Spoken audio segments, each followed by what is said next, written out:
Politics, sponsored by the Dallas Examiner. I am Christy Thomas, the coordinator for tonight's event. Tonight, I want to give the candidates and the audience some housekeeping guidelines to ensure that the forum moves smoothly so we can provide a space that is safe and conducive to learn about each candidate. Candidates, you will have 2 minutes for your opening and closing statements and 1 minute to answer any question from the moderator and the audience. Our guest time speaker today is Anthony Marshall. If you would raise your hand. He will provide a placard to inform you of your time and the time you have left to answer any questions. Candidates, this time should be spent talking about how you will implement your plan and goals for the seat if you are elected. Your time should not be spent talking about your opponent and their shortfalls or their issues. Please remain respectful throughout the forum and respect the space that has been donated to us for the purpose of educating our community on political candidates. Now, to the audience. We're so thankful for your presence. We ask that you formulate your questions where it pertains to all candidates. You will be allowed 1 minute to ask your question, and only one question can be asked to allow time for others in the audience to ask their questions. Again, please be respectful to prevent any interruptions that could cause us to run out of time and not hear from each candidate listed to speak tonight. The Dallas Examiner has been presenting Monday Night Politics, Meet the Candidate, for 15 years prior to major elections. I want to stress that all candidates are invited through email invitation. The Dallas Examiner does not endorse candidates. We could not do this alone.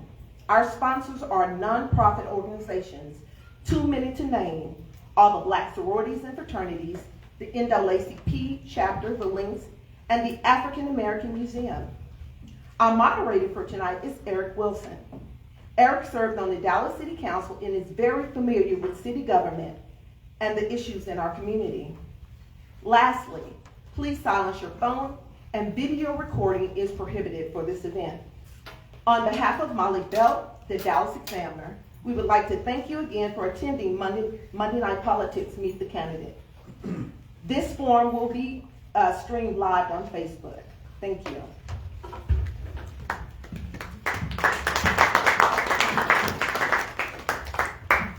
Last but not least, the audience.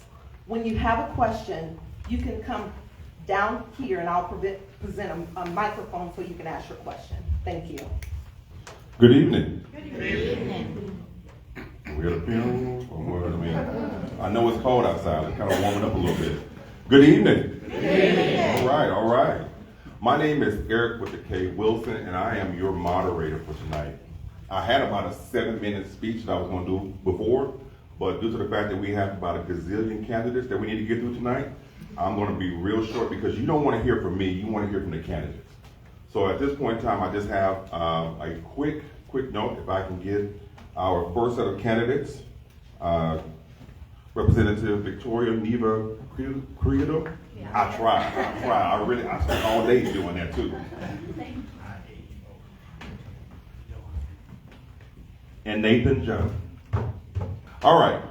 Before we begin, are there any other elected officials like to pay tribute to this? If you would, this is not your campaign season. If you would, just please raise your hand so we acknowledge you. All right. Thank you. And you may be seated. All right, you have 2 minutes for your opening speech, and then after that you have 1 minute to answer for each question. Audience members, I know we said that we gave you a minute to ask your question, but let's go ahead and cut that down. I'm gonna help you out just a little bit, because I know some people will try to give us a BC, behind the scenes, anthology, history lesson before they ask the question. So let me go ahead and help you out with the front part. It either happened before or it's going to happen afterwards. So now that we have that history part done, ask your question, okay? If you are too long to ask your question, I will ask you question. And then question, okay? All right, ready? Yes. All right. So we'll begin with you, Representative. Thank you so much. Yes. Good evening. Good evening. Thank you so much to the Dallas Examiner for the opportunity to be here with y'all. My name is Victoria Neave-Criado, and I serve as state representative for District 107. A little bit of background on me. I was born and raised right here in Dallas. I grew up in Pleasant Grove, and my parents taught me, both my dad and my mom, the importance of education, but also they told me, don't forget where you came from. So I used to tag along with my dad to civil rights organization and learn about injustices in our community, which is why I decided to become an attorney. I went to an HBCU, Tech Thurgood Marshall School of Law, and then decided to run for office when I saw an incumbent, and we ran against a Republican incumbent back in 2016 who was voting against the interest of our community, had $1 million in the bank, and people told us we'd do it, but we knew that we had to fight back to bring change for our community. So we flipped that seat in 2016, and I've served in the Texas House for 4 legislative sessions. A lot of the work that I have done has been focused on issues that disproportionately impact women and fighting back against Governor Abbott's agenda and his discriminatory legislation. I'll share with you some legislation that I've passed, and then also some of the fights that we've had against DEI, against attacks against our community left and right, and especially racial profiling laws that we fought hard against and tried to defeat during the legislative session. But one, I passed, my landmark piece of legislation is called the Lavinia Masters Act, which was named after a woman. And I will say, we learned recently that this is the first law in the country that has been named after a black woman. Lavinia Masters was raped at knife point here in Dallas after somebody crawled through her window. She went to get her rape kit tested, and her rape kit sat on a shelf untested for more than 20 years before it finally got tested. We passed a law, got $50 million from the Texas budget, and have now had thousands of untested rape kits, bringing justice to women survivors in our state. I see that my time is up, but we'd be honored to earn your vote.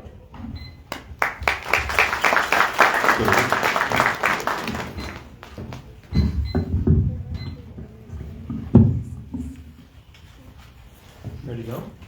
Yeah. Thank you. I want to thank Ms. Molly Belt for putting these forums on, for all of you for being engaged. Very important decisions we're making here tonight. I am Senator Nathan Johnson. I represent this district presently, state senator from Dallas County. When people say, what part of Dallas County? I say it's all over the place. It's one of the goofiest, most gerrymandered areas.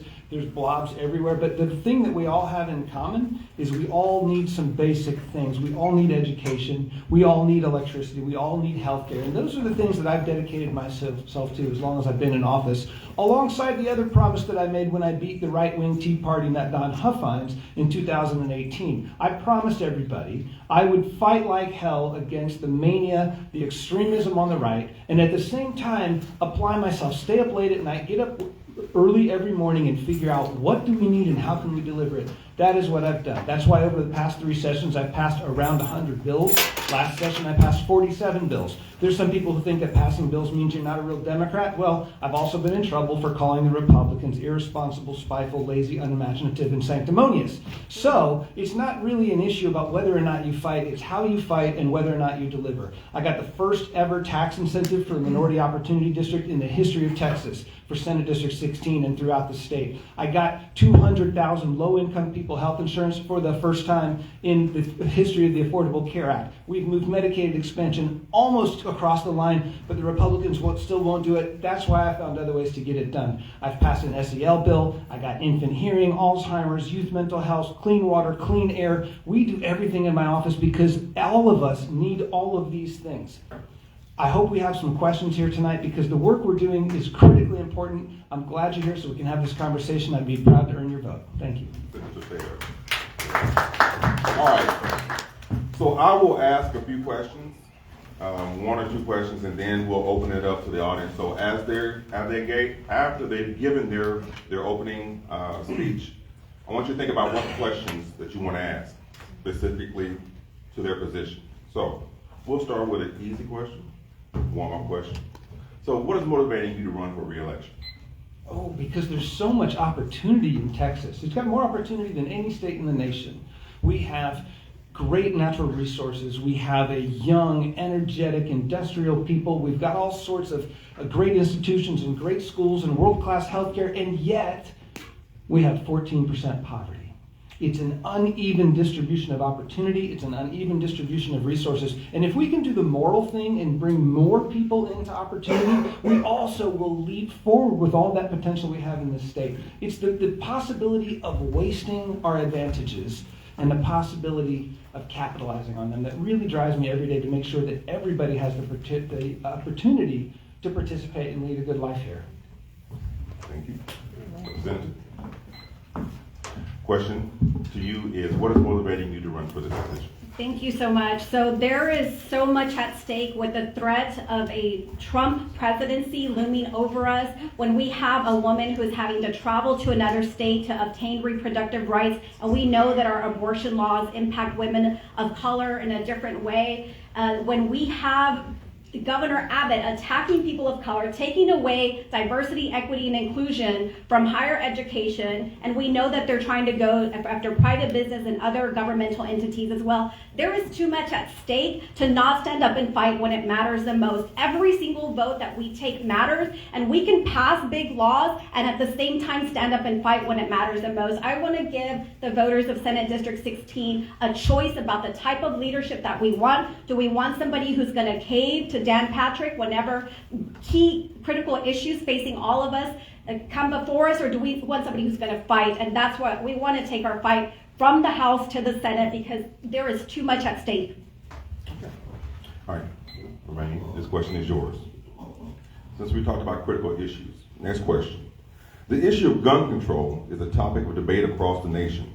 What is your position on gun control, and how do you plan to balance Second Amendment rights with public safety? Thank you. One of the big issues that we were trying to advocate for is a law to raise the age to purchase an assault rifle to 21. It was a key priority for the Uvalde families who would come every single week to lobby for that legislation. We in the House fought to try to move that legislation forward, and that actually got a vote out of committee. But the fact is, and the contrast is here, when that vote, an amendment in the Senate came up, for the senator voted with Republicans to block that amendment from even getting a vote, which is not acceptable. We have children dying. We saw the Department of Justice report see how law enforcement failed these families because they did not have the courage to go in there where somebody had an AR-15. This is a matter of life and death in some issues. We cannot take the easy way out when these issues impact all of us. And so we can change our gun laws there. We need to close. We need to have expanded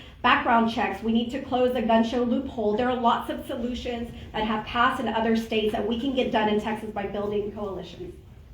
Thank you. Senator, I'll read the question.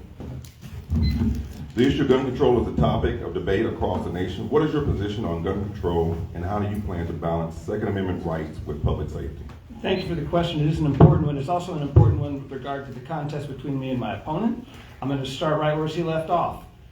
I actually joint authored a bill that contained exactly that requirement to raise the purchase age to 21. I authored other bills, including red flag laws, co-authored other bills. I've been supportive of the entire mainstream awareness that we have in this state that we need gun safety laws so that we can finally start moving things in the right direction. There's no question. As for that particular vote, I voted with 9 other of the 10 of the 12 Democrats voted on a procedural rule.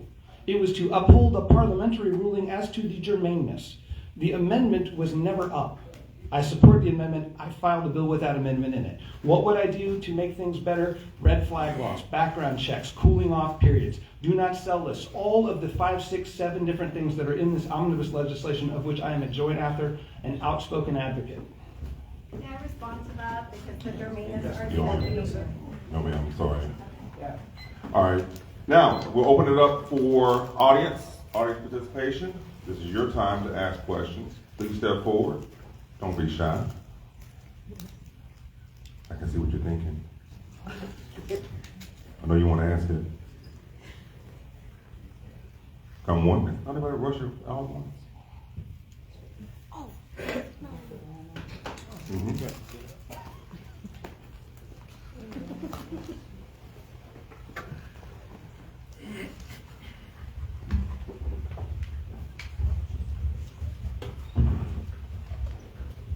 Hello, good evening. My name is LaDonna Colon. And really short, a lot of us were deeply impacted by the Uvalde event and was very sad. And I was just really curious about what was her response going to be, that's all. Good question. Both can answer. Can they both answer? Thank you. So his excuse for blocking that amendment was he said that it was not germane. Germane means essentially in the rules that it's not relevant to the bill. And so to me, that's one of the worst excuses to be used. Explain that to the Uvalde families, that because the amendment didn't have proper language or whatever it is, you still have to fight for our community left and right. It does not matter, and that's the big difference between us. With all of these issues at stake, this district has also been substantially redrawn. It is now over 70% people of color. He does not understand the threat and the urgency that some of these laws that are passing are impacting us. Otherwise, he would have voted the right way, and there were other Democrats who tried to get that amendment passed in the Senate. He could have voted the right way for all of us so that we could try to raise the age. Even if that amendment were not going to pass in the Senate, you still fight no matter what to try to get it pushed so that those families can get a vote to raise the age to purchase an assault rifle. Thank you for that question. Senator? Yeah, I'll tell you another distinction between us is honesty in delivering to you messages about what we're talking about here. Either she doesn't understand that vote or she's being dishonest with you. That vote was not to keep the amendment off. I would have voted for the amendment. I offer non-germane amendments all the time. It's a great way to make a point. Roland Gutierrez is my friend. I signed on to many of his amendments. We were voting, the ruling had been made that that amendment wasn't germane to the bill it was trying to attach to. If I vote to kill the rules of the Senate, I can't use the rules of the Senate to kill Republican bills, and I use those same rules to kill a Brian Hughes bill a week later. I use those same rules to defend my bills from points of attack. Those are rules of the institution. The amendment, all for it. That's why it's part of the bill I filed. As for fighting, look, if you want to talk about different issues like reproductive rights, I'm always on the side of Planned Parenthood and women. She's got a couple of bad votes there. She's been with Ken Paxton on the environment and Dan Patrick on telling what you to do at basketball games. There's not a question about who's a fighter in this race. All right. All right, candidates, just a friendly reminder. I love you. You love me. We're all one big happy family. So we're going to keep our answers to the question and not towards one another. We want to show each other respect and love in this place. All right. Just a reminder. That goes for you too, future candidates. Okay? All right. The timekeeper has a question. Timekeeper has a question. Timekeeper comes up, ask questions.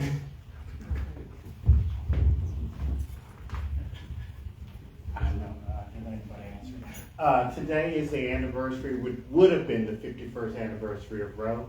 I would like to know what you, as the state senator, would like to do or going to do about the current situation in the state of Texas.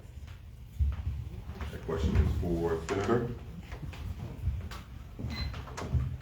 Thank you for the question. I'm the only legislator in Texas to have filed 4 bills to try to restore abortion rights and try to beat back the further attempts to prevent women from even leaving the state of Texas from abortion care. I found, you all heard about these local abortion travel bans, where these cities near the border of Texas are passing laws that says if you help someone drive through on our roads, we will arrest you, we will fine you. This is some crazy Orwellian stuff. I'm the one who filed a bill to stop it.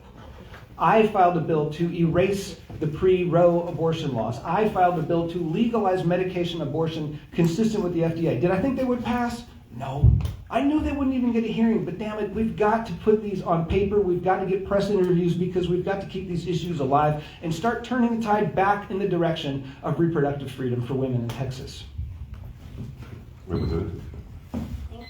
Thank you so much. I have worked alongside as a member of the Women's Health Caucus. We have been fighting left and right for women to restore our access to reproductive health care. And I want to recognize Representative Toni Rose for her leadership on expanding Medicaid for women. Is going to make a huge impact because we know that it was only 6 months. And so she was able to get that a feat that was not easy to do. We need women to have more access to health care, period. And so that's going to make a big difference, whether it's using the rules, using amendments, anytime there are attacks, we have to stand up and fight when our reproductive rights are under attack. We know that Republicans are trying to determine our right to control our own destiny. So from the ballot box to the Texas House and the Texas Senate. We have to use everything that we can, because these are fights that were had 50 years ago in order for us to have reproductive rights. So I'm honored, and we want to take that same fight that we have had in the House fighting for reproductive rights to the Senate. Any other questions? Get y'all warmed up just a little bit. Can you come to heat just a little bit? Maybe they'll have a question. All right. Let me ask this question. One that's near and dear to me. Climate change and environmental conservation are pressing concerns. What policies and measures would you support to address climate change and to protect our natural resources in Texas? Thank you. That's a great question. What we need to look at is also solar and wind energy, especially when there are concerns about the oil and gas, industry here in Texas. So we have wind farms that we can look at in West Texas. There's what sort of incentives can we provide for solar energy on homes, while at the same time balancing that families are not taken advantage of? Because we have heard that there are some companies as well that try to put liens on a home if an individual cannot pay it off. So we need to look at balanced policy with respect to, because climate, it's an issue that is facing not just our current generation, but our future generations. And so we've got to look at different policies with respect to that, particularly solar and wind. Senator?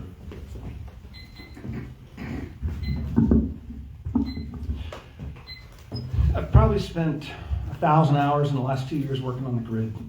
Climate change is an issue for the grid. As we came out of the disaster storm where at least 200, maybe 800 people died and we suffered $200 billion of damage, there's this huge emphasis on having enough power right now, and traditionally that has meant gas-fired power plants. You know what, still today, to some extent it does. If we properly regulate natural gas, it can be pretty clean, but it's nowhere near as good as renewable energy like solar, wind. Even nuclear power is very, very clean. Small modular nukes. Batteries are online. What I tried to do last session is stop the Republicans from killing the renewable industry. And if you read any articles on this, we succeeded. We have preserved Texas's lead role in wind and solar. And at the same time, we are going to balance that with an adequate development of new gas-fired generation hooked up to batteries, hooked up to wind farms. We really can have a clean energy future. We've just got to be smart about it. It takes a ton of time, and I love spending time on it. And I'm glad it's a priority for everybody on the Democratic side in Texas. Audience question? Are you just gonna leave me up here like this? Okay, I see. All right, yes.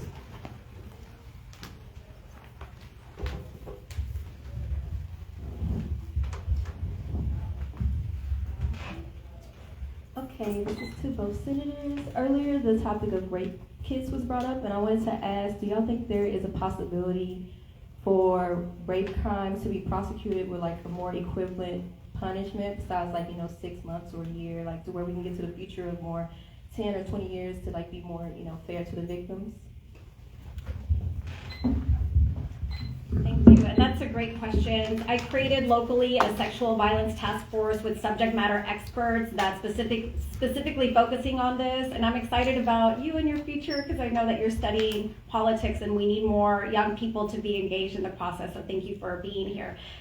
So yes, as we're analyzing everything, we realize, okay, the rape kits are not getting tested. They've been sitting there for years because of the Lavinia Masters Act that I passed, as well as a series of other bills. Rape kits are now getting tested and being submitted for testing within 90 days. And so as that evidence is being processed, not only are you catching repeat offenders, but you're also giving evidence that allows people who are wrongfully accused off to not be charged with those cases. And so that's why the DNA testing is so important. And so as long as we get more of that evidence, then those rape crimes can be prosecuted. And the fact is, we as women have been underrepresented in the House, which is why I have focused, and in the legislature, period. We have no Democratic woman in all of North Texas in the Senate.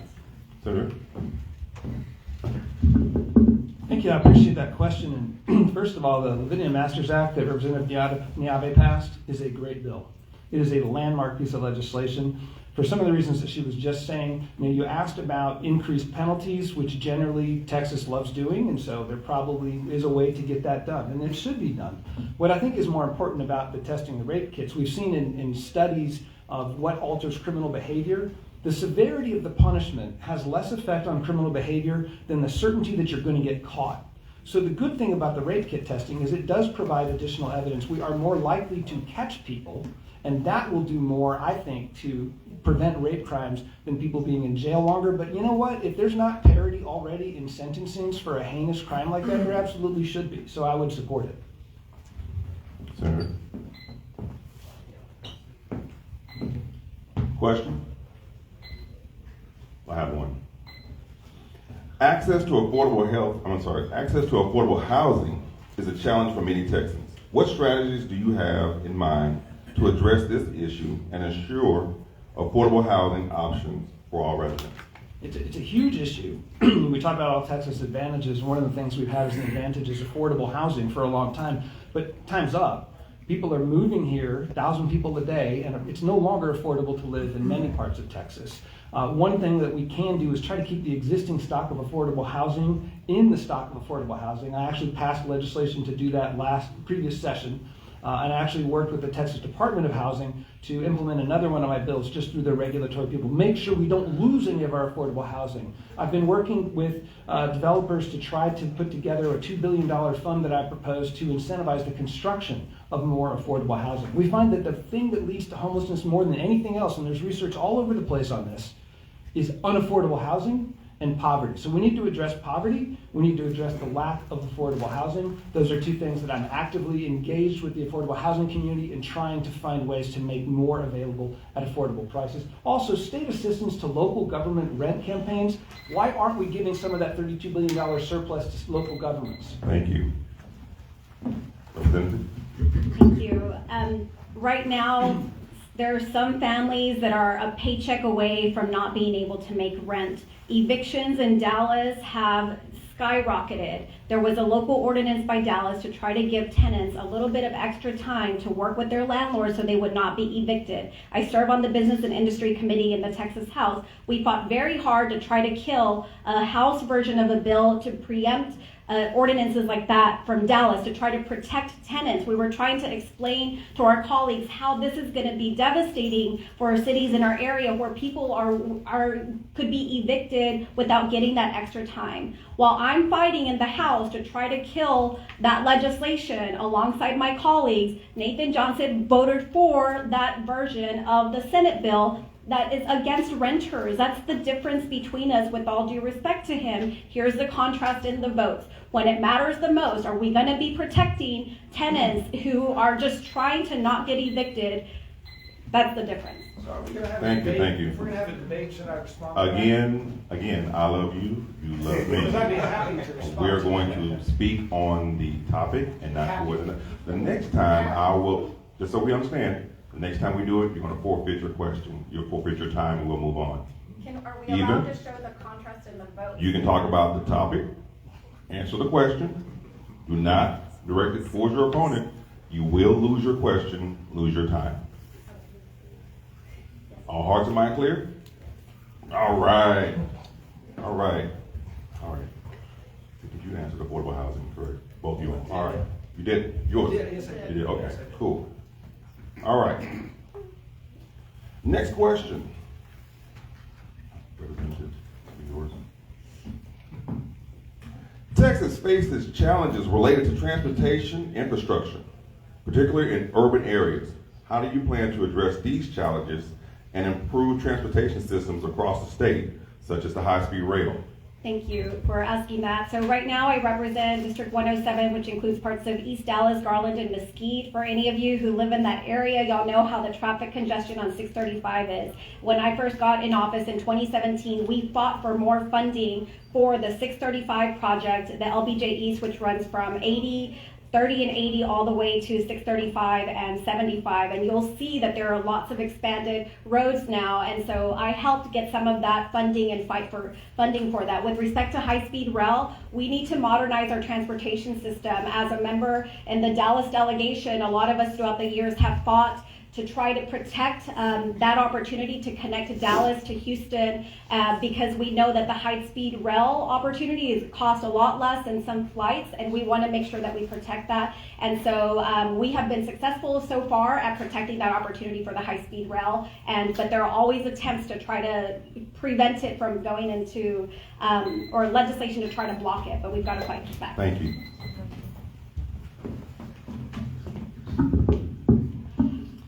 The issue with transportation at a local level is at a local level. One of the things about being a senator is you represent 950,000 people in multiple cities.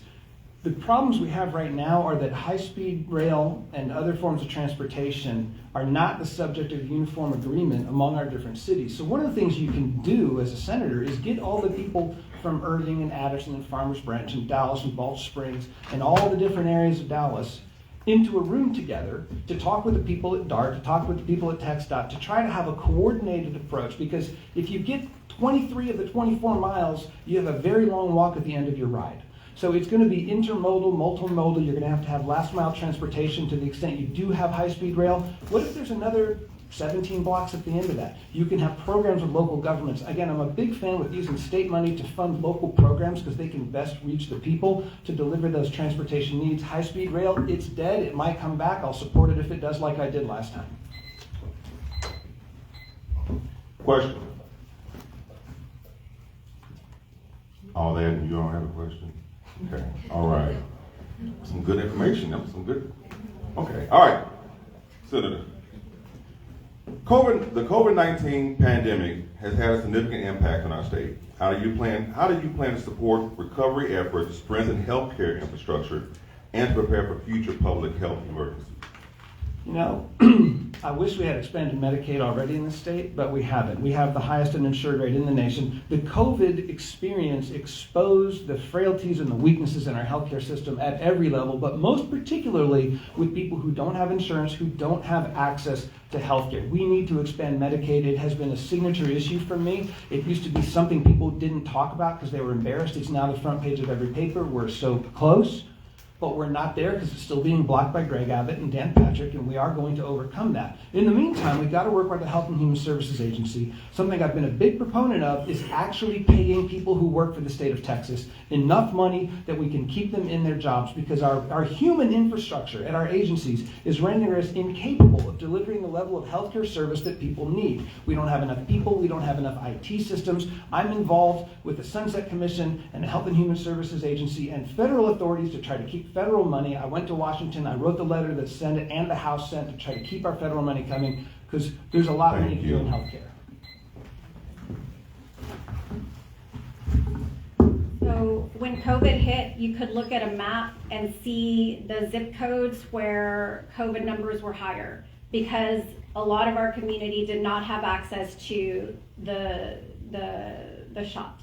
The vaccine. So I organized locally during the COVID pandemic with some of our colleagues as well as the county health officials, and we had lines and lines of people lining up to get their COVID vaccine. It takes not just passing laws, but also being in the community when it matters the most, and when it was life and death for many of our neighbors, and so we want to continue to do that work. We also need to change policies at the state level. I chair the County Affairs Committee, and as the chair of that, we passed multiple pieces of bills getting local provider participation funds, which helps draw down Medicaid dollars to help pay for healthcare services in our local hospitals like Parkland Hospital. Thank you. All right. So now we come to the time of our closing. You'll have 2 minutes to give your closing speech. And with that, one of the things that I was always impressed upon candidates, as you're closing, tell us how we can get in touch with you. We have more questions, make sure, because candidates always forget that part, so I just want to throw it out there. So with that, you went first, Representative, Senator, you have first. Thank you again. I really appreciate y'all taking this race so seriously. I certainly do. As far as access, I would love for you all to come to our office hours. The first Friday of every month, we have open office hours. In fact, I have one, I believe it's this Friday, I hope you'll come in. We get great ideas. I once had a pregnant school teacher come in and bring to us the information that I actually didn't know, that school teachers don't have paid parental leave. So I filed a bill to get paid parental leave for teachers. It didn't pass because vouchers killed just about everything else. So please do come from us. That's where a lot of our best ideas come from. The community comes to me, we go to the community, so do get in touch with us. As far as what I want you to take out of this, I want you to understand that Senate District 16 has people that have needs. They have it in healthcare, education, electricity, and everything else. And the work that we do there matters to them. The work that I do there, that my excellent staff does there, has managed to get social and emotional learning in schools. It's managed to get asthma medication so a single mother doesn't have to take off work to go to give her kid an EpiPen because now the teacher can do it. It matters to people with Alzheimer's. It matters to people whose electricity goes out and they don't have clean water. All of this matters. It's also about fighting. It's also about standing up for your rights. I have the whole time I'm there, and believe me, I will keep doing it because I think we're on the verge of something here. The Republicans are in the middle of an infighting session. They're primarying each other left and right over Ken Paxton. They're primarying each other over vouchers. It's a crumbling moment of weakness. It is a time for us to, in a unified voice, stand behind the principles and values that I think are pretty common, even between the people on this stage, among Democrats. Not to be wasting our resources and diluting our messages with phony, dishonest attacks, but to act as one mind, as one force, to take them out. Let's let our vision be the vision for the future of Texas. That's my goal in office. Thank you. I'm so grateful for the opportunity to be here and to share the different vision that we have for our district. I would be honored to earn your vote. Our website is victoriafortexas.com. We also are on social media, Facebook, Instagram, Twitter, TikTok as well. And so for us, there is too much at stake to not stand up and fight every single time when our communities are under attack. When you have Governor Abbott threatening us for, including even in people on the border with laws that are racial profiling laws that are going to give law enforcement the power to stop any of us and question us about how American we are. We've got to fight back to protect our reproductive rights, to protect so many different communities that are under attack. I'm from here, born and raised. I understand the needs and why we cannot be on the sidelines. Every single vote matters, and we want to do everything that we can to earn your vote. I would love to come to you. Please connect with me. Do not hesitate to reach out. But for us right now, as we're having these fights, you can ask any of our, my colleagues in the House about what it means to stand up. Even if when we know that they are trying to hold us down in different ways, whether there was legislation to try to, for example, also get rid of historically underutilized businesses, that legislation died. There were numerous pieces of legislation that we helped kill along the way because we know the impact for our communities. And so I'm honored to be here. I thank you for your time, and we can be reached at victoriafortexas.com. Thank you. All right, with that, let's give our candidates a round of applause.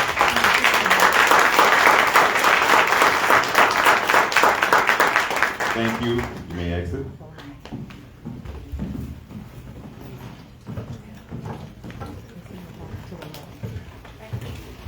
All right, with that, we'll have our next set of candidates. Representative District 109, State Representative District 109, Aisha, is it Aisha? Aisha, practice that too. Aisha Davis and Victoria Walton. Aisha, you will have all the questions. All right, so we'll go ahead and get started. You have 2 minutes open. All right, good evening. Good evening. So my name is Aisha Davis. I'm running for Texas House District 109. I currently serve on the Texas State Board of Education representing District 13, which encompasses Tarrant and Dallas counties, almost nearly all of House District 109.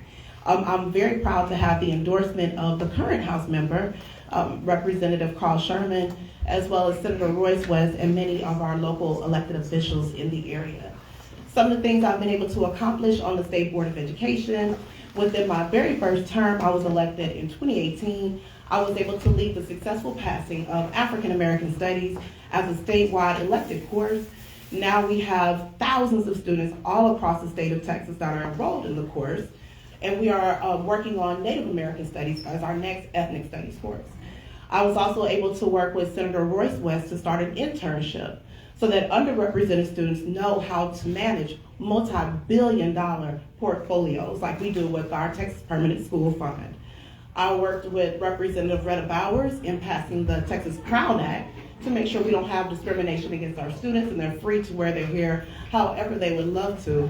And I also fought against harmful language when there were attempts to rechange the phrase slave trade to involuntary relocation.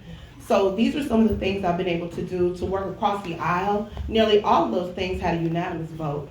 So I've been able to learn to work across the aisle to get things done for our public schools. And these are some of the things that I want to get done at the House. So again, thank you so much for having me. So with that, thank you. So I'll ask the first question.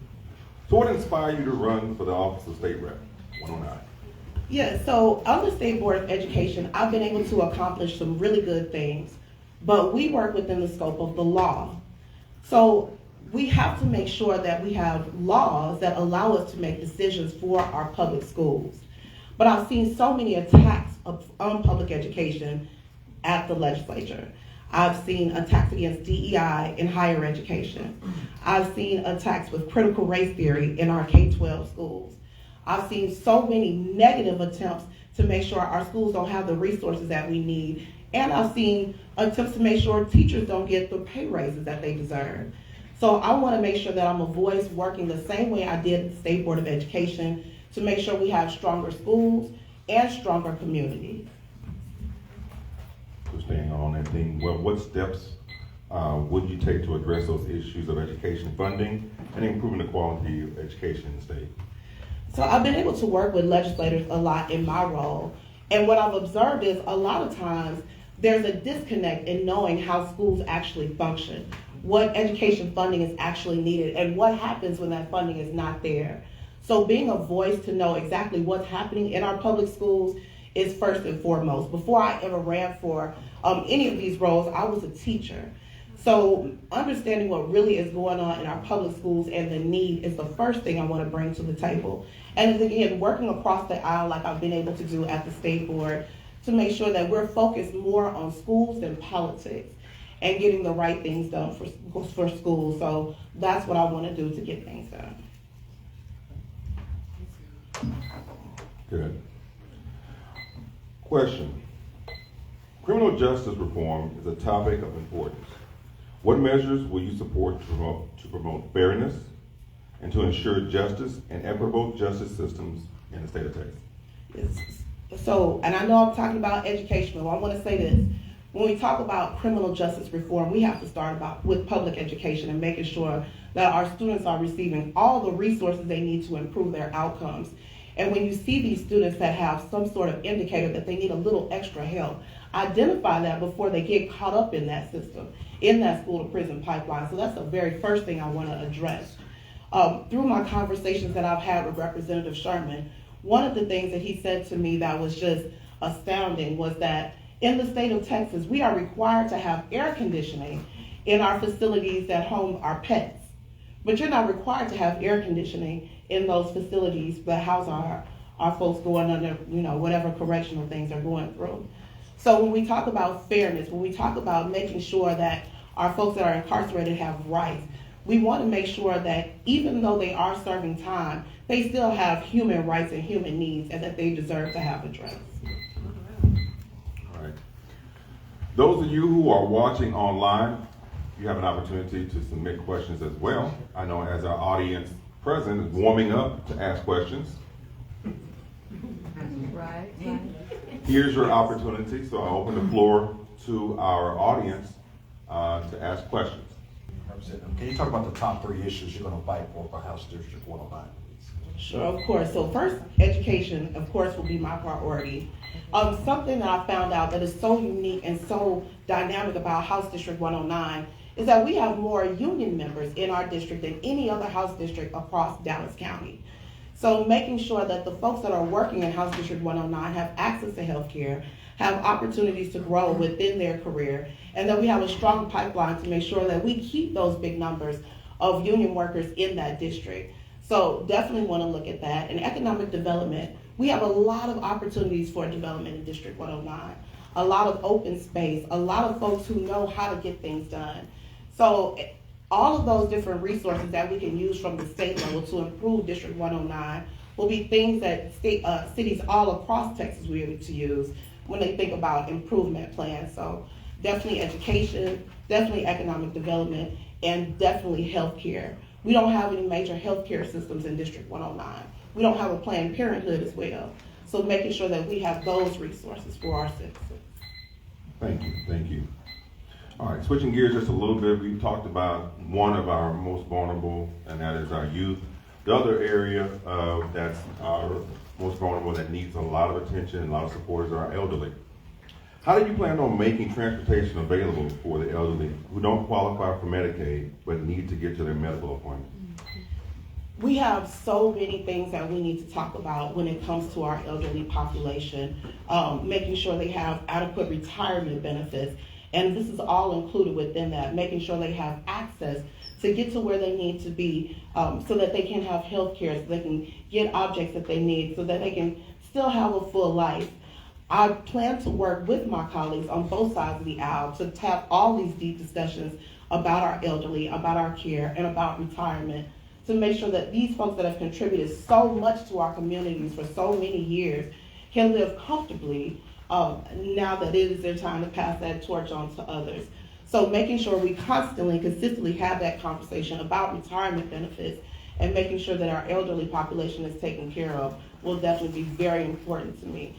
I do take care of my mother, and I see her and the concerns from her and her friends as they talk about the lack of resources and the things that they need. So I definitely want to prioritize that. Thank you, thank you.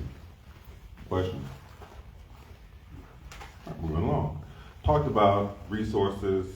Let's talk about an area or a group of individuals that need those such resources. What initiatives would you support to address the challenges of affordable housing and homelessness in your district and across the state?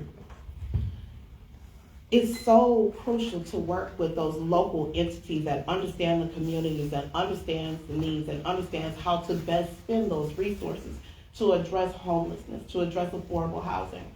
What I've seen consistently from the legislature is attacks on public entities, local entities, taking authority away from local city councils when we need to be investing in our local cities. So making sure we don't have further attempts to pull money away, rather have those conversations with our local elected officials who are the experts of those areas to figure out how we invest those funds to actually make that change. All right, thank you. Question? Again, if you're online watching, we have someone monitoring your questions, so please ask your questions. So with that, we'll go to something that's near and dear to all of us. Texas is known for its energy resources when it works. How do you plan to balance the state's energy needs with environmental conservation and renewable energy initiatives? So I want to start with this. We recently talked about science at the State Board of Education, and I have some colleagues that work in oil and gas. And they decided that they didn't want to include any information about climate change in Texas standards. So our students for the next 10 to 12 years will not learn much about climate change unless there is some legislative requirement for them to learn that. So that means this workforce that is going to have to be the ones that come up with these innovative changes using renewable energy, using clean energy. They won't receive that foundation in our Texas public schools. So that is one of the things that need to be addressed immediately, talking about the need to prepare our students for this innovative future. But when we talk about investments, there are actually both sides of the aisle that are invested in a clean future. We just need to have these conversations to talk about how it is necessary, especially when you have environmental injustice in our communities where you see a lot of these refineries. So these are a lot of those conversations across the aisle that I'm very excited to have. All right.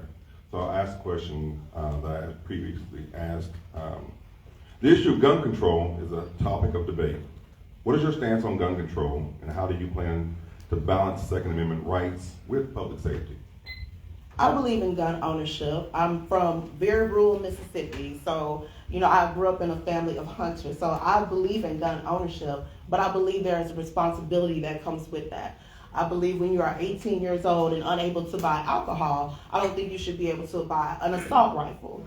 And I've seen that too much in Texas, and I don't understand how you can justify that when you see what some of these 18-year-olds have been doing or thinking of doing. So when we talk about gun control, if we talk about something that we can all come together and agree with, we know 18-year-olds are not mentally responsible to have a weapon that powerful. So let's start with that conversation and move forward with broader gun control legislation, but I do believe in gun ownership, but I believe it comes with responsibility. Questions? We got a quiet crowd. Wish I had you on my class. All right. So with that, there is, I don't know if you know about it, but there is a glacier the size of Texas that is moving towards Texas, that is actually within Texas, that's not talked about. And that is water conservation. If you don't know, Texas is running the risk of not having enough water. So with that being said, Texas faces natural disaster. Oh, I'm sorry. How do you plan to address issues of water scarcity and conservation in Texas, particularly in areas prone to drought? That's an excellent question. So we do have water boards across Texas that are responsible for make sure we have that information and that data. So making sure that they're a part of these discussions and that they're a player at that table is going to be crucial if we think about conservation in the future and how we make sure that we do have resources for everyone. Texas is an amazing state. We have folks moving in all the time. So we have to make sure everything is sustainable for all the people that live here. So having them as a part of that conversation is so important, but again, it goes back to making sure we know how to utilize those resources and we have a strong workforce that understands the future of what we need to do to conserve that energy and make it sustainable for the future. So really, really preparing that future generation for that information and for that knowledge is going to be very key. But having those folks at the conversation table is going to be very important to make sure we make the right changes. So water scarcity is also exacerbated by water contamination. What could you do on a statewide level to limit the amount of water contamination events that we have caused by negligent for-profit corporations, especially in Black and brown neighborhoods? Absolutely. When you look at the trends of where you see a lot of this environmental injustice, it is mostly in Black and brown neighborhoods. So it's an issue that's very near and dear to my heart. When we talk about contamination, especially that's caused by for-profit entities, you're going to have a lot of pushback, but that doesn't mean you stop fighting. I can tell you so many times folks told me, you will never pass this in Texas. You will never have African American studies in Texas. But when you have those crucial conversations and you bring key people to the table and you include the community and you encourage folks to come down and be a voice and we all do this together, you can move mountains. And that's some of the things that I plan to do in Austin. So I definitely, like I said, want to have those key players and those experts at the table so we can talk about it in a meaningful way and make those needed changes. So with that, I'll ask this final question. So with that being said, you talked about key people, bringing the community together. So we know that the backbone of most communities is small businesses. How do you plan to support small businesses and promote economic growth in your district and across the state? Yes, we have a lot of amazing small business in DeSoto. We have a lot of growth in DeSoto because of our small businesses. So of course I want to make sure we have that support. There's a lot of resources, a lot of financial resources and opportunities for small businesses. We have to just make sure that they're coming to our communities. So a part of that is making sure that legislation passes to give opportunities to small business. But another one is making sure that our business owners know about those opportunities. They know how to apply for them, and they have all the tools to be successful in those applications. So that's a twofold thing that I definitely want to work with my community on. Well, with that being said, we'll give you 2 minutes for closing.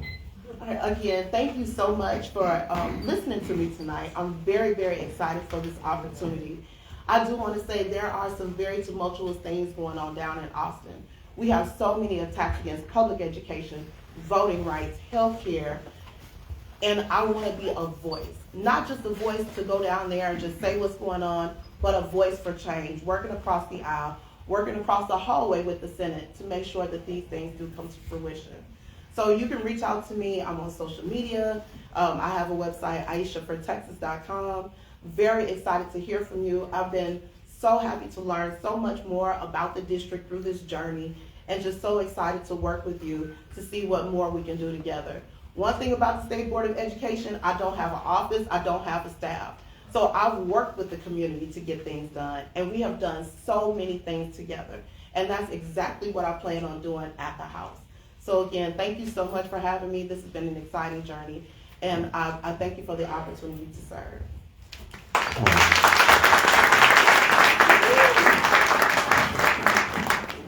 State Representative District 100 candidates. All right.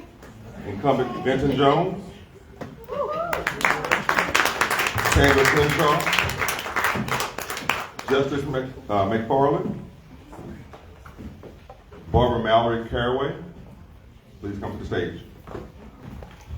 All right, seeing there are no other candidates, we will begin. Representative Jones. All right, well, good evening, everyone, and thank you so much, Ms. Bell.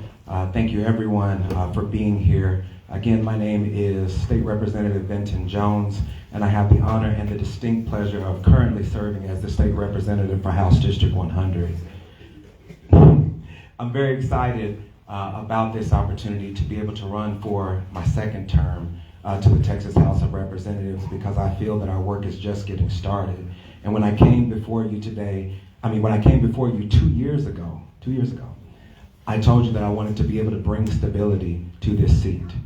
And stability started with opening up a district office right here in Fair Park.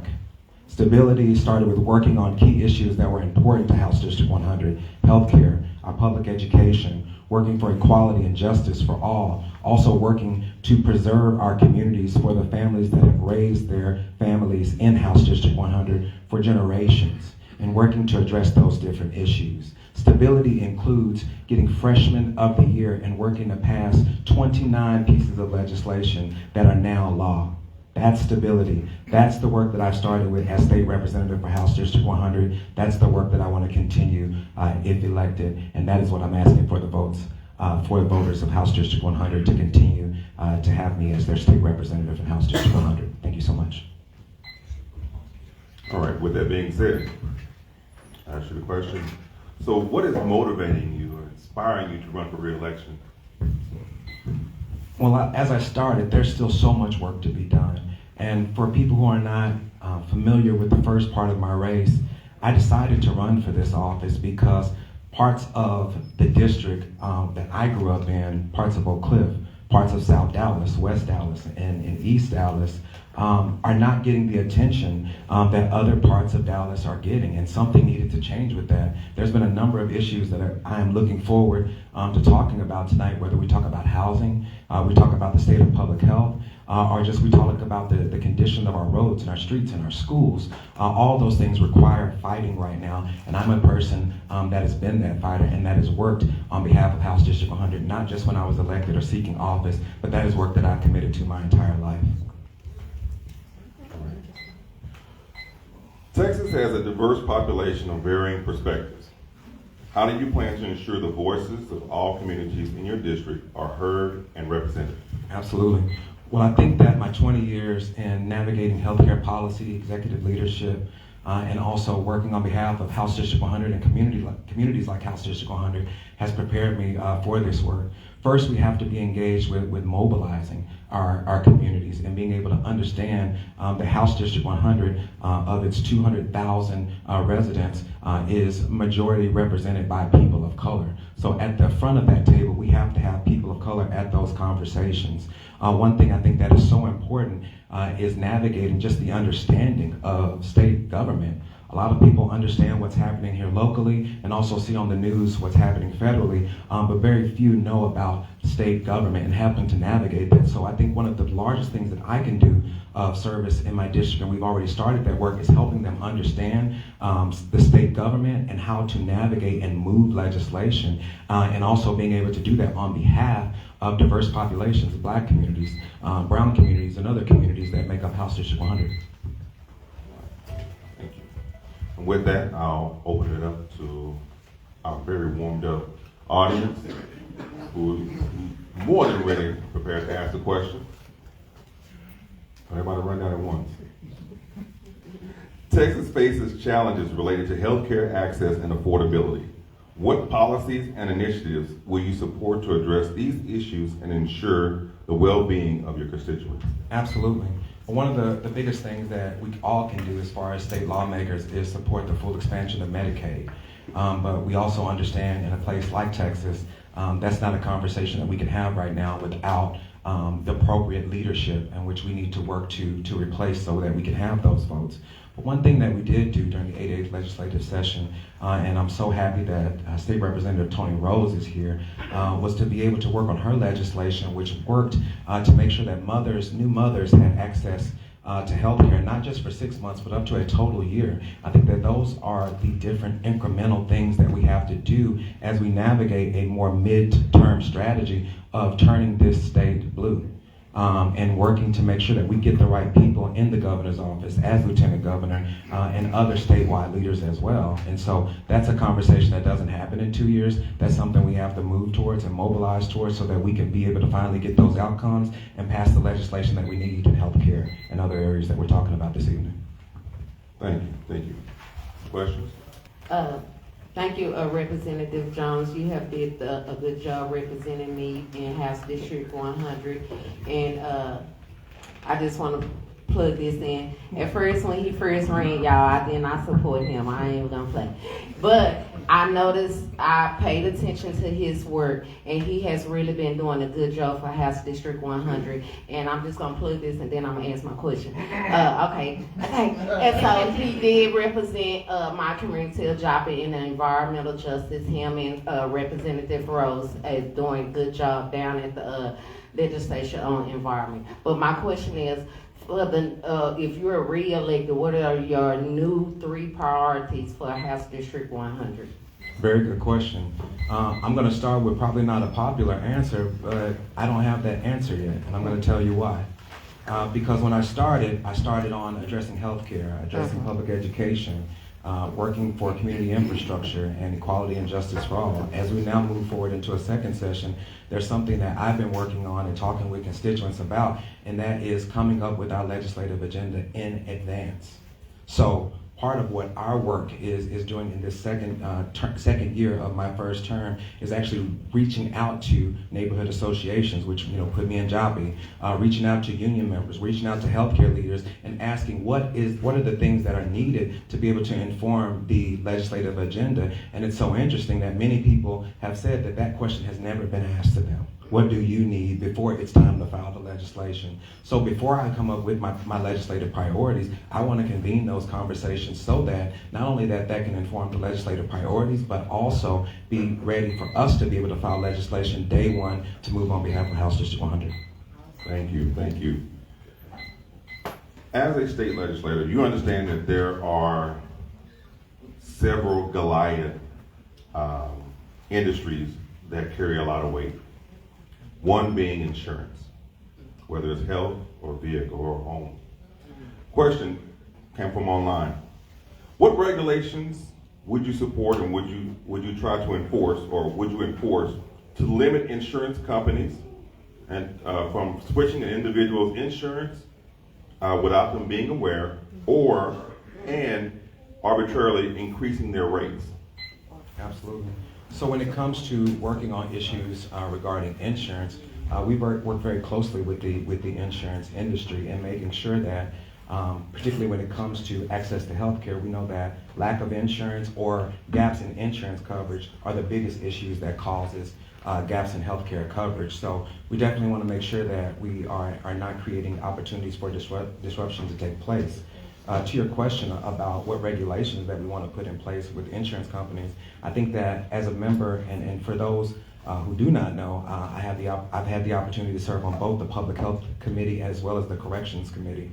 And so as a member of the Public Health Committee, I work very closely with insurance agencies and any other agencies to fight against any legislation that creates barriers to care, and that's what I'm going to continue to do. So if we're talking about something that's going to be a barrier to care, I'm going to be working just as hard with insurance companies to make sure that that doesn't happen, up to and including not supporting legislation, fighting against legislation that would do so. Question? Representative Jones, my question is, what is your plan for LGBTQIA housing and particularly trans people? Absolutely.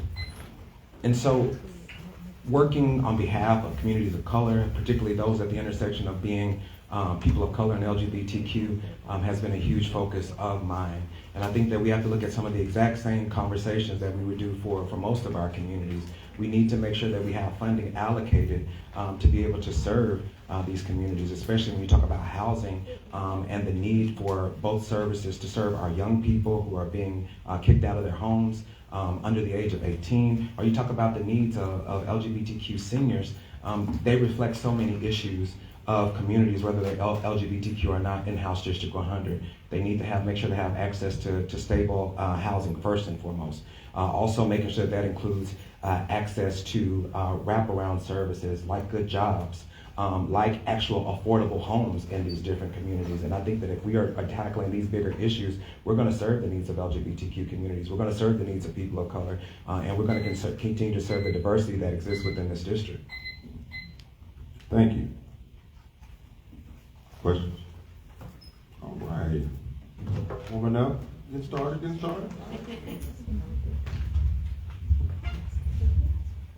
Okay, so my question is, what are your solutions you propose to attack against payday loaners and high interest rates? Absolutely. And so payday loans and high interest rates have been something that a lot of the community have talked about. And so making sure that we're not making it easy for those entities to come into our communities and create these high interest rates of several 100%. That's something that we can make sure to do. We have to continue to also work with those industries to fight against those individuals who are supporting payday loan lenders, because we know that they have deceptive practices that causes so many communities to get into dire financial situations when desperation was already the reason that they came to access those payday lending services. So we have to ultimately make sure that legislation is put forth that acknowledges those high interest rates are a problem, that acknowledges those short turnaround times for repayment are a problem, that acknowledges the existence of them loaning that individual resources when they know they cannot pay those back is a problem. And I will make sure to address legislation to address those problems. So thank you. Thank you. Again, if you're online watching, please submit your questions. As you submit them, we will bring them forward. And I just want to say one thing. I just want the audience, this side right here is bringing the heat. Okay? This side is hot. I'm waiting on this side to warm up. Okay? Come with it. All right.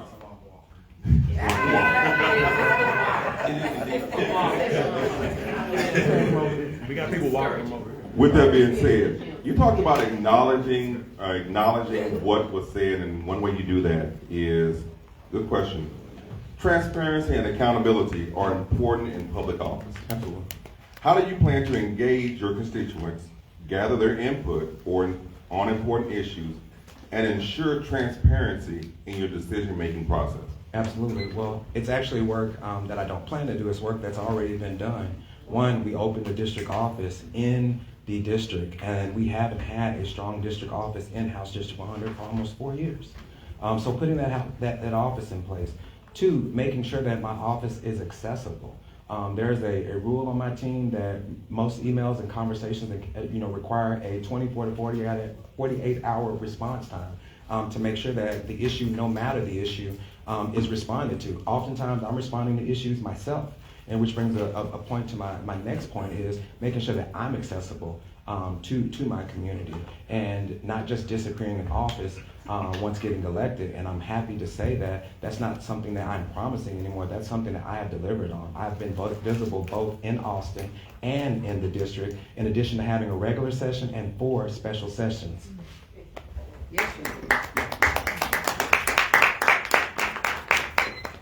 All right, with that, you talked about accessibility, which leads me right to my next question. Transportation infrastructure is critical for economic growth and quality of life.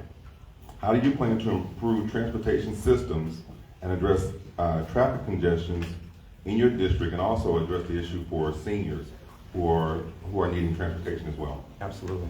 So we've done 2 things since being elected in this office. One is develop a stronger relationship with the Department of Transportation so that we're sending regular communications to constituents about traffic jams that take place, and also where to find resources if they are interested. And so that's been very important as we look at places like South Dallas and what's happening with 175. We look at parts of MLK, parts of Cedar Crest, all over the district. There's a number of transportation projects that are taking place. We're also working with DART as well to understand the issues around public transportation and making sure that we continue to support routes and making sure they don't disappear. One of the things that we actually just saw last week was the reopening of Route 12 in Dixon Circle, and that's work that my office not only worked on, but we also worked with our local council person, Adam Bazadua, as well as many community leaders to make sure that we saw a return to that. So that's a piece of the accessibility and making sure that I'm willing to get my sleeves rolled up and do the work necessary to get the work done. So the issue of gun control is a topic of debate. What is your stance on gun control, and how do you plan to balance Second Amendment rights with public safety? Well, I'm a firm believer that we all should have the right to bear arms. I'm a gun owner, a licensed gun owner myself. Thank you. And my first weapon that I received was actually from my grandmother. So when we talk about gun safety, it's never a conversation about whether guns are needed. It's about responsible gun ownership. And so there are several pieces of legislation that was put forward during the 88th legislation around increasing the age from 18 to 21 for assault weapons, increase background checks, as well as a number of other issues so that we don't continue to see the gun violence that is happening. Again, we see leadership that is defending this behavior and working to make sure that legislation that we need to see do not get across the finish line. So ultimately, as I've stated with healthcare, as I've stated with education, as I've stated with this issue, we have to continue to elect the leaders that are going to get in this office and make sure that that work gets done. So until then, we're not going to have the legislation we need to protect our communities. This will be the last question. You spoke about getting work and work getting done, and so with that, we do know, again, small businesses is a big part of that. So how do you plan to support small businesses and promote economic growth in your district and across the state? Absolutely. So the work that we have worked on with small businesses is one, to get more small businesses in House District 100 identified as minority-owned businesses so that they could be able to get the state qualifications that they need to be able to receive more state contracts. We also have to build the capacity, and part of that has been work that I've worked on with the Dallas Regional Chamber of Commerce, the Dallas Black Chamber of Commerce, and other entities to be able to understand what are the needs of small businesses in House District 100. As somebody who runs a nonprofit in House District 100, I have seen the challenges that exist with making sure that we have a good workforce, making sure that we're protecting our communities and providing good wages, making sure that we're able to provide quality insurance. Those are things that are important to small businesses and the people that work for those small entities. So I want to work to continue to convene small business leaders to be able to have those conversations so that we can develop a comprehensive agenda about how we move forward in helping our small businesses in House District 100 and the city of Dallas. Thank you, thank you. So with that brings us to our closing statement. Absolutely. Well, I had a different closing statement prepared, but since I have the stage by myself, I think I'm going to take a few more liberties. One, thank you so much, everyone, for being here. I not only have constituents and colleagues to thank for being here, I thank my family for being here, inclusive of my grandmother, my aunt, my sisters, my brother-in-law, for being here. And I'm so grateful to be able to have you here because this work is bigger than just one individual. This work is just bigger than one person's pension. This work is bigger than just one person's desire to continue running for office. This work is about service to a district that has been historically ignored when it comes to all of the issues that we are talking about that are important.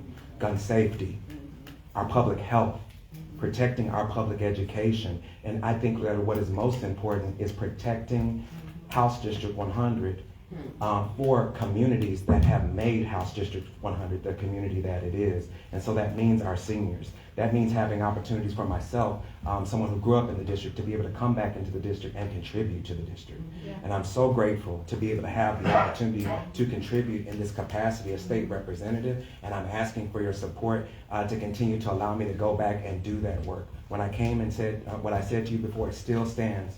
I'm not just here for the short term. I'm here to be able to do the long-term work necessary to change this work so that we can aid our communities and do what's right and really get this work done. So again, thank you so much, everyone. I appreciate it, and I'm going to continue to work for us all. God bless everyone.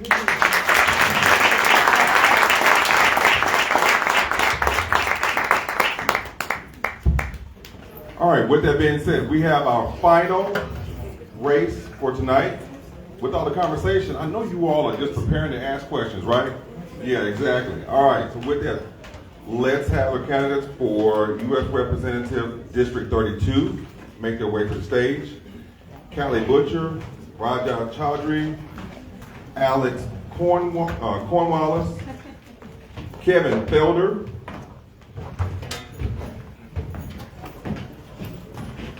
Julie Johnson, Zachary Manning, Zachariah, sorry. Thank you. Zachariah Manning, Jan McDowell, Justin A. Moore, Christopher Panayoto. Get me right. Panayoto. All right, Christopher Panayoto and Brian Williams. So again, as we've done before, we'll start off with a 2-minute opening, followed by a few questions and questions from the audience, and then we'll have our closing statement. So with that being first, Kevin Felder.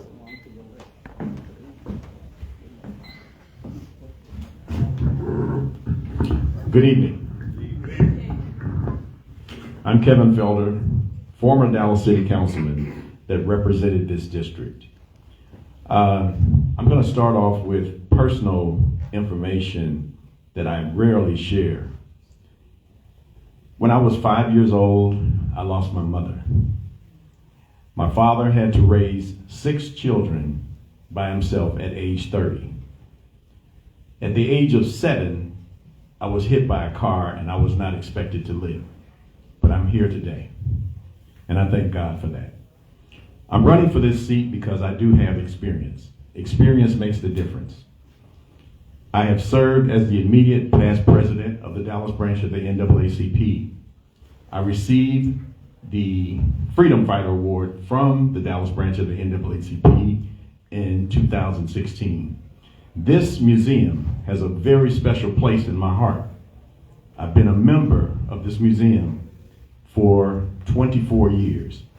In 2019, I brought slavery at Jefferson's Monticello to this museum. 80,000 people came through this museum. It generated $2 million worth of economic development for this area. I opened a district office here in South Dallas where there had never been one. My work has manifested itself in this community. I also took down an albatross of a car wash that had been in this community, petrifying the people for the last 30 years. And so my work has manifested itself in South Dallas. It's not about who you know, what you know. It's about how you do your job and how you show that you care. Thank you. Thank you.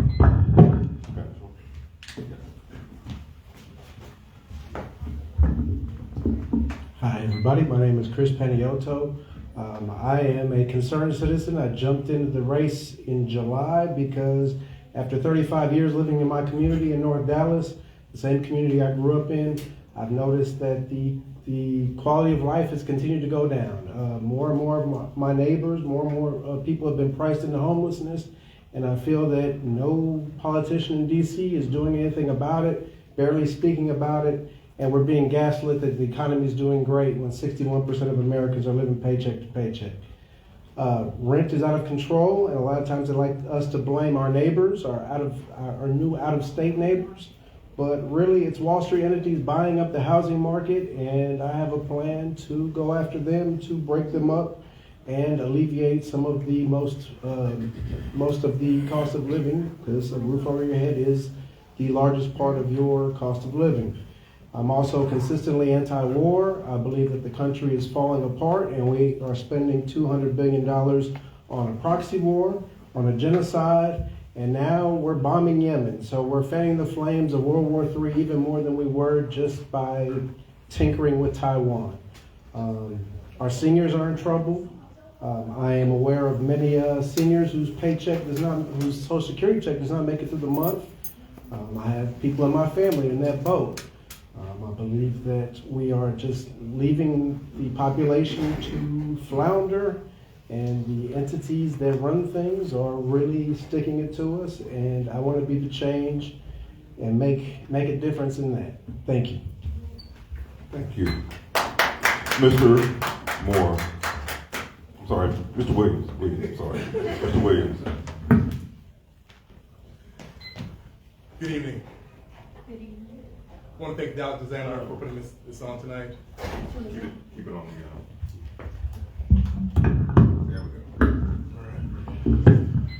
I'm Dr. Brian Williams, and I'm running for U.S. Congress District 32 because our country is in a crisis, Congress is broken, and we need new kinds of leaders to address these issues. Issues like leaders like me who embody service before self, who've had success on the front lines here in Dallas and in Washington, and represent the diversity that we celebrate in District 32. Now, I'm not a politician, but my life has been about service. My father was 23 years in the Air Force, and I grew up watching him put on his uniform every day. I was inspired to go into the military myself. I'm a proud graduate of the United States Air Force Academy, also a trauma surgeon, worked at Parkland Hospital, and I also served in Congress as a health policy advisor for then Speaker Nancy Pelosi. I'm also a father and husband. I live in East Dallas. Some of you may know me from the mass shooting of police officers in July 2016. 14 police officers shot. I cared for 7 of those officers, 3 of whom died on my watch, and that night nearly broke me. I still think about it every day. But it was afterwards I realized that to be part of the healing of Dallas, I had to get involved outside the hospital. So Mayor Rawlings appointed me to chair the Police Review Board, so I had a chance to work to bridge the gap of trust between communities of color and the police department.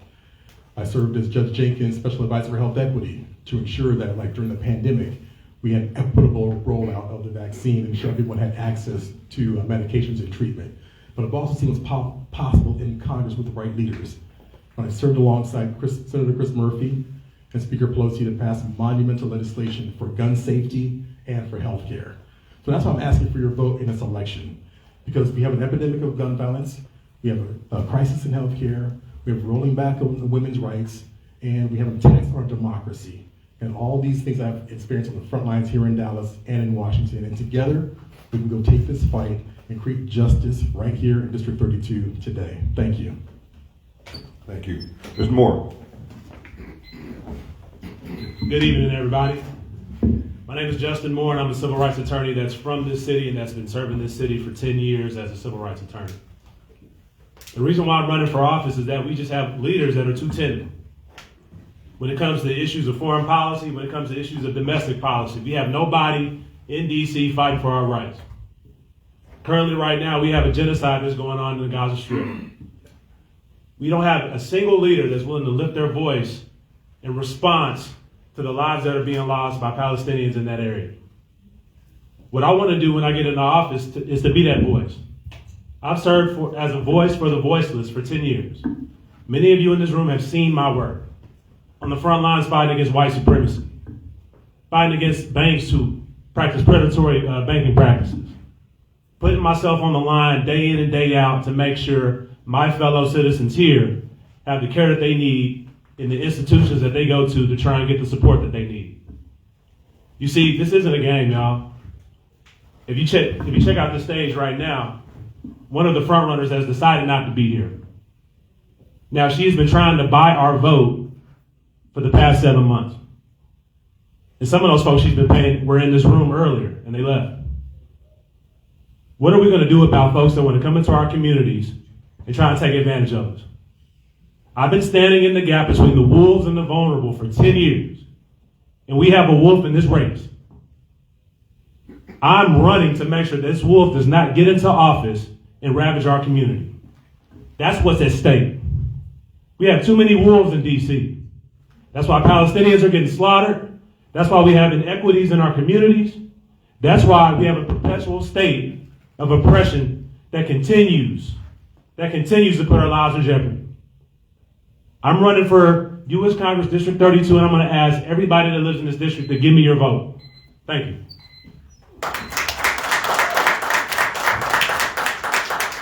All right, candidates, before you speak. All right, candidates, again, I know it's been a while since I said it. You probably blinked a couple of times, and now that you're on stage, it's a little different. You're in a different area. But I love you. You love me. She's not here. We are one big happy family. We will answer the question as it is asked. In the event that you do attack your opponent, you will lose your question and time. Again, I love you. You love me. We're all one big happy family. Ms. Jen. Sorry. Good evening. I'm Jan McDowell, candidate for District 32. Of the 10 candidates in this race, I am the only one who's a CPA. I think Congress could use some financial sense, and I seem to get kind of universal agreement on that when I mention it to people. I also think that of all the issues that I'm sure we'll talk about this evening, they are also interrelated. And I think that the overarching concept is that we need to be able to help people to thrive, that we all do better when we all do better. And it's not just about surviving, it's about thriving. There are so many people all across our district, our state, our country with great ideas. And I will bring up the idea of money in politics. I think across party lines, people believe that money in politics is a huge issue. And I think that when you focus on the money in a race or the money that people have, and then assume that the people who don't have money are irrelevant, that's where the problem comes in. I meet people at their doors, I meet people all around the district, and they have terrific ideas. I meet people anywhere I go, talk to them about their ideas, and it's not the people with the most money that come up with the best ideas. People who are trying to get by and survive and thrive have wonderful ideas about how to make that happen. And I want to be the candidate or the congressperson who listens to those ideas and puts them into action to help us all. Thank you. Ms. Manning.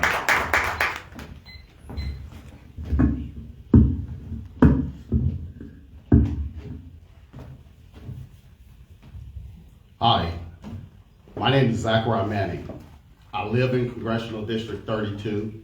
I also work in Congressional District 32. I work for Richardson Independent School District. Thoughts and prayers are not enough. We need to do more for our Congressional District 32. This is the congressional seat that Colin Allred is vacating in order to run for U.S. Senate. And I will be your next congressman in this particular district. And I'm gonna tell you tonight why I should be your next congressman.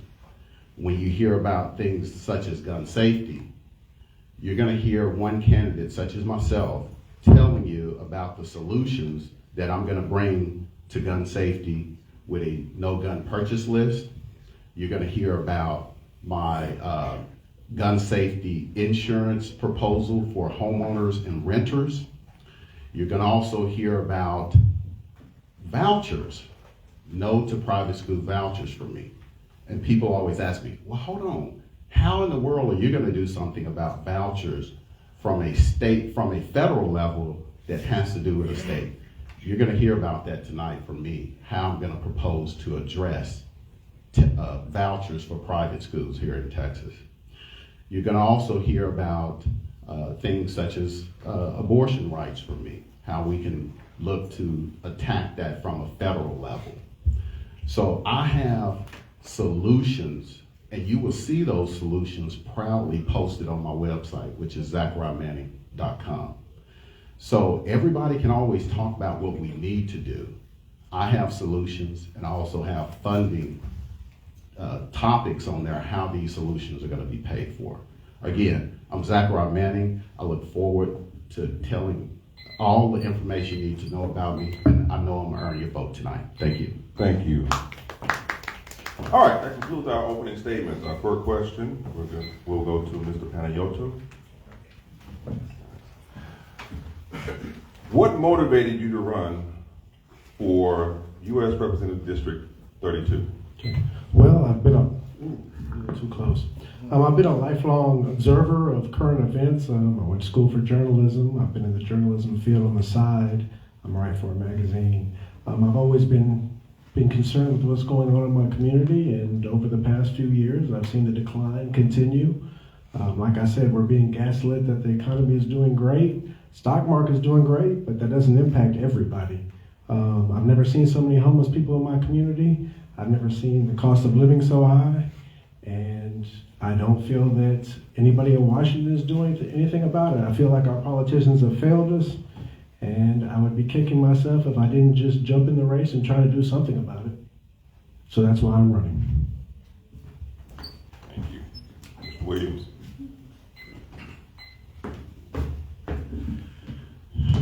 I'm a trauma surgeon. I know I've seen too many children dead due to gun violence. And I've just had enough of washing blood off my shoes at work. I am a veteran also. I've trained on these weapons. I've lost my own family members to gun violence. And there are ways that we can do to end this. So this is what motivated me to get into this race, but also the rolling back on women's rights and this ongoing threats to our democracy. There are things that we can do, and as I said, when I worked in Congress as an advisor, I've seen what's possible, and it gives me hope. I'll help to pass the Bipartisan Safer Communities Act, the most significant gun safety bill in a generation. Expanded background checks, red flag laws, and most importantly, I think, well, not most importantly, but of great equal importance is money for community violence intervention, to give money to the communities to work with law enforcement to keep their communities safe. Just want to go back and continue to build on the work so we can create communities where we all can be safe and thrive. Thank you. Mr. Moore? You know, as a civil rights attorney, I have a special function in our society. For all intents and purposes, when our elected leaders fail to serve our communities, folks come to me. I've been called a stopgap solution, just like a lot of other civil rights attorneys. The problem that I see is my job should not exist, especially if we have representation that actually fought for us. We have too many leaders in office who are either too timid or they just don't give a damn about our people. And they leave us holding the bag and they leave us abandoned. The reason why I'm running for office is that I'm sick and tired of it. I truly am. Now, I'm not going to talk about anybody on the stage, so I'm just going to list it broadly. A lot of the leaders that we have here in Texas, they're failures. Name a single piece of legislation that has protected us from a radical conservative agenda that took away DEI, abortion, and that has made our border dangerous to cross. Name one, I guarantee you won't find anybody. That's why I'm running. Thank you.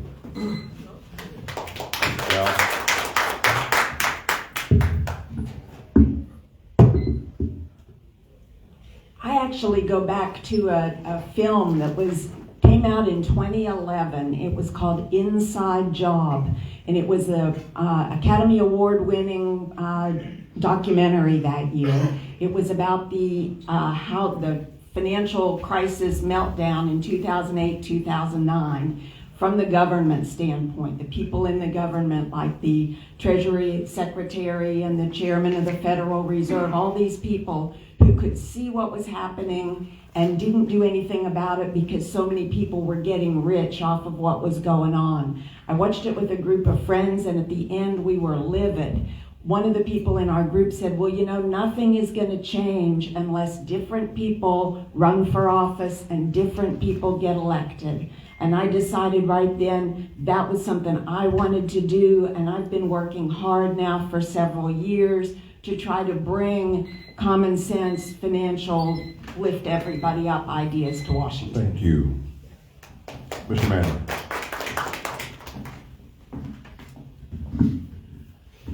So, why I'm running for office is twofold. First, I'm an identical twin. My identical twin brother passed away in 2018. And I had to look at myself and ask, what have I done for my community, for my nation? I couldn't think of anything but only make money. And I've done that for the majority of my life. And I said, I have to do things differently. And so I started volunteering, helping in our community, boots on the ground. I was a PTA president, and a lot of people said, oh, that's nothing, that's nothing. But you wouldn't believe how political a PTA can be. So PTA president, then I started volunteering, helping the homeless, and helping the communities that is Congressional District 32. That's why I'm running. Mr. Felder.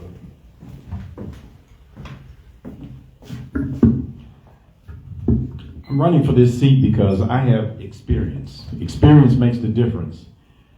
Many of the candidates will tell you what they want to do. I've already done it. I represented this district. I put a district office in this district that had never been here before.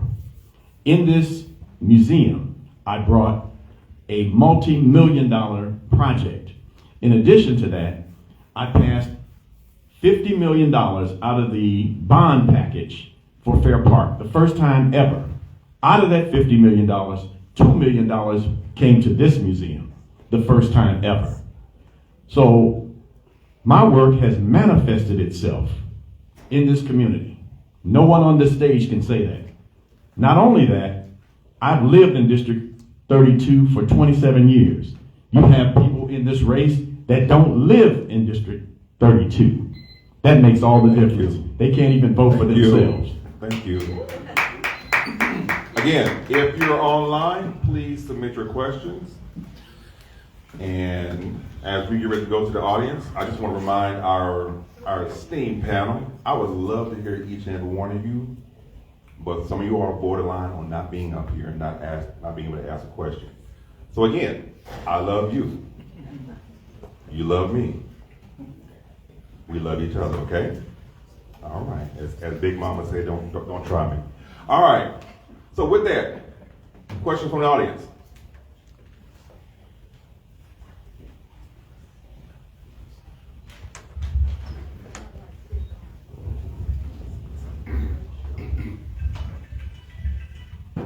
Hello, I have a question for Mr. Felder here. Everybody. Everybody, okay. Yes. Oh, well, I'll wait for this. Oh, everybody has asked. Any other questions? I have a question. Come on down.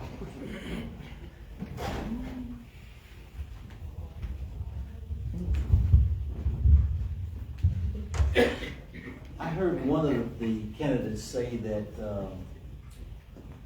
one of the leading candidates was not here.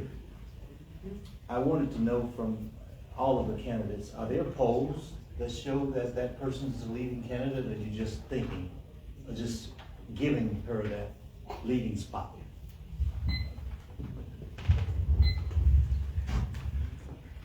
First up, Mr. Williams, Dr. Williams. Well, so just for clarity, we could actually talk about her now, right? His question was, as he stated. Okay. Thank you. So I'm not aware of any public polls that show who is leading in this race right now. I got into this race because the country's in a crisis, the gun violence epidemic, rolling back on abortion rights, healthcare crisis, attacks on our democracy, and that's why I got into the race. Like I said, I'm not a politician, lifelong public servant, but I've had experience and success here in Dallas and in Washington. I feel I'm the best leader to represent Texas 32 in Congress, and I'm asking for your vote.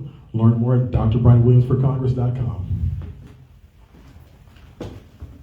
Mr. Moore, counsel, be careful. So how am I supposed to? All right. Good question. So there aren't any polls that suggest that, but I would submit to you that the Dallas establishment would suggest that, right? You know, this person lives or is from Highland Park. Her ability to raise money in Highland Park has given her, in her mind, the right to say that she's a leading candidate. And you have the establishment in this city that's trying to position her as a leading candidate in this race. And that's a huge problem, because communities like ours, we get left out.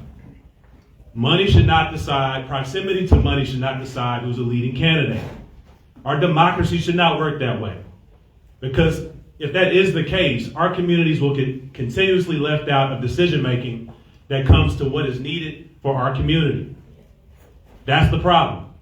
So God bless you for asking that question, because that's something that needs to be asked here in these types of forums. Why aren't these candidates showing up to talk to our community? It's because they don't care about our community. That's a huge problem. Oh, all right, sorry. Thank you. Thank you. Mr. Bell.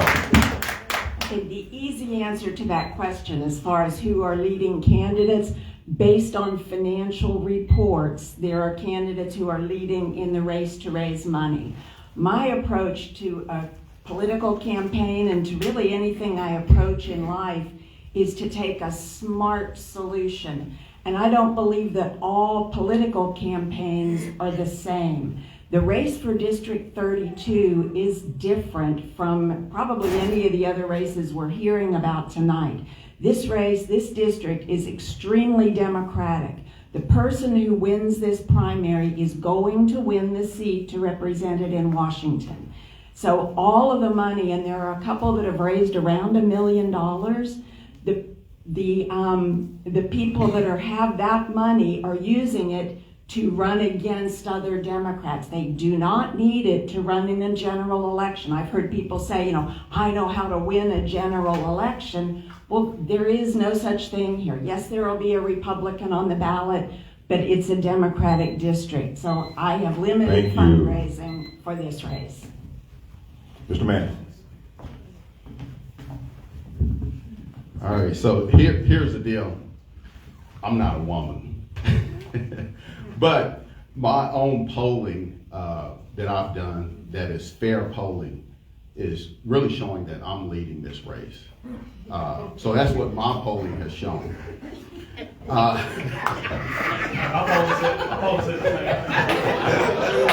Order.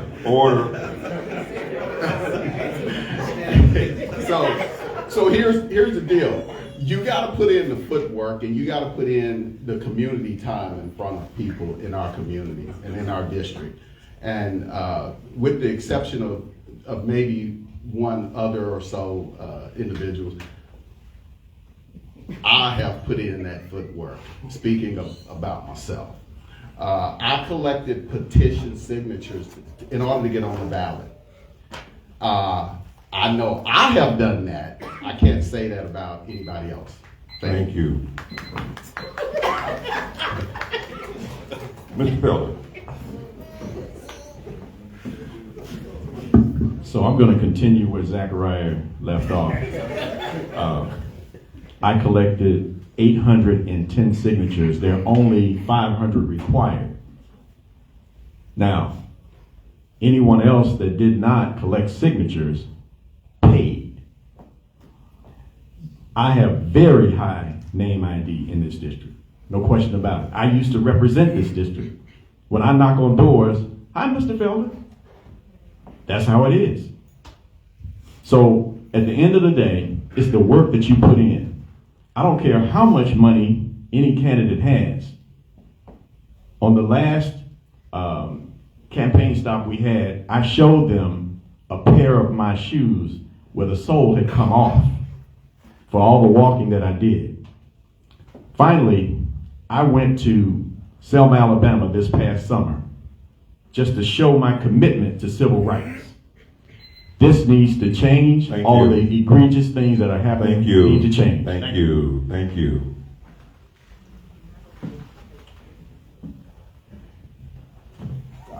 That's cool. I really hate that he called her the front runner or one of the leading candidates, but it is based on money. Personally, I'm a working class guy. I still have a job. I have a full-time job, so I do my campaigning after work on weekends, and I'm running a grassroots campaign. All my money comes from friends, family, people I've inspired along the way, and out of my pocket because I really believe in my cause. Thank you. All right. Thank you. Thank you. And let me just take a point of privilege right here, right quick. One of the reasons that we don't allow candidates to talk about one another, because we want you to know what their policies are. We want to know who's going to represent us. And as a former elected official, every time I got close to a mic, my first job was to tell you what I could do for you and why I'm the most qualified for that position. I really don't care about what you think about the other person, because I want to know what you're going to do when it's time for you to press yes or no. So that is the reason why we don't talk about the other, because guess what? That 15, 20 seconds, the last that you got, that cuts into your time. There are people that are watching that don't know you. There are people in the audience that don't know you. They're here to learn about you. So that is why we're different than any other forum that you may go to, where that may happen, but not at Monday Night Politics. We're about educating our community. We're about informing them. Okay, not entertaining them, but informing them. Okay? So with that, are there any questions from the audience? Come on down.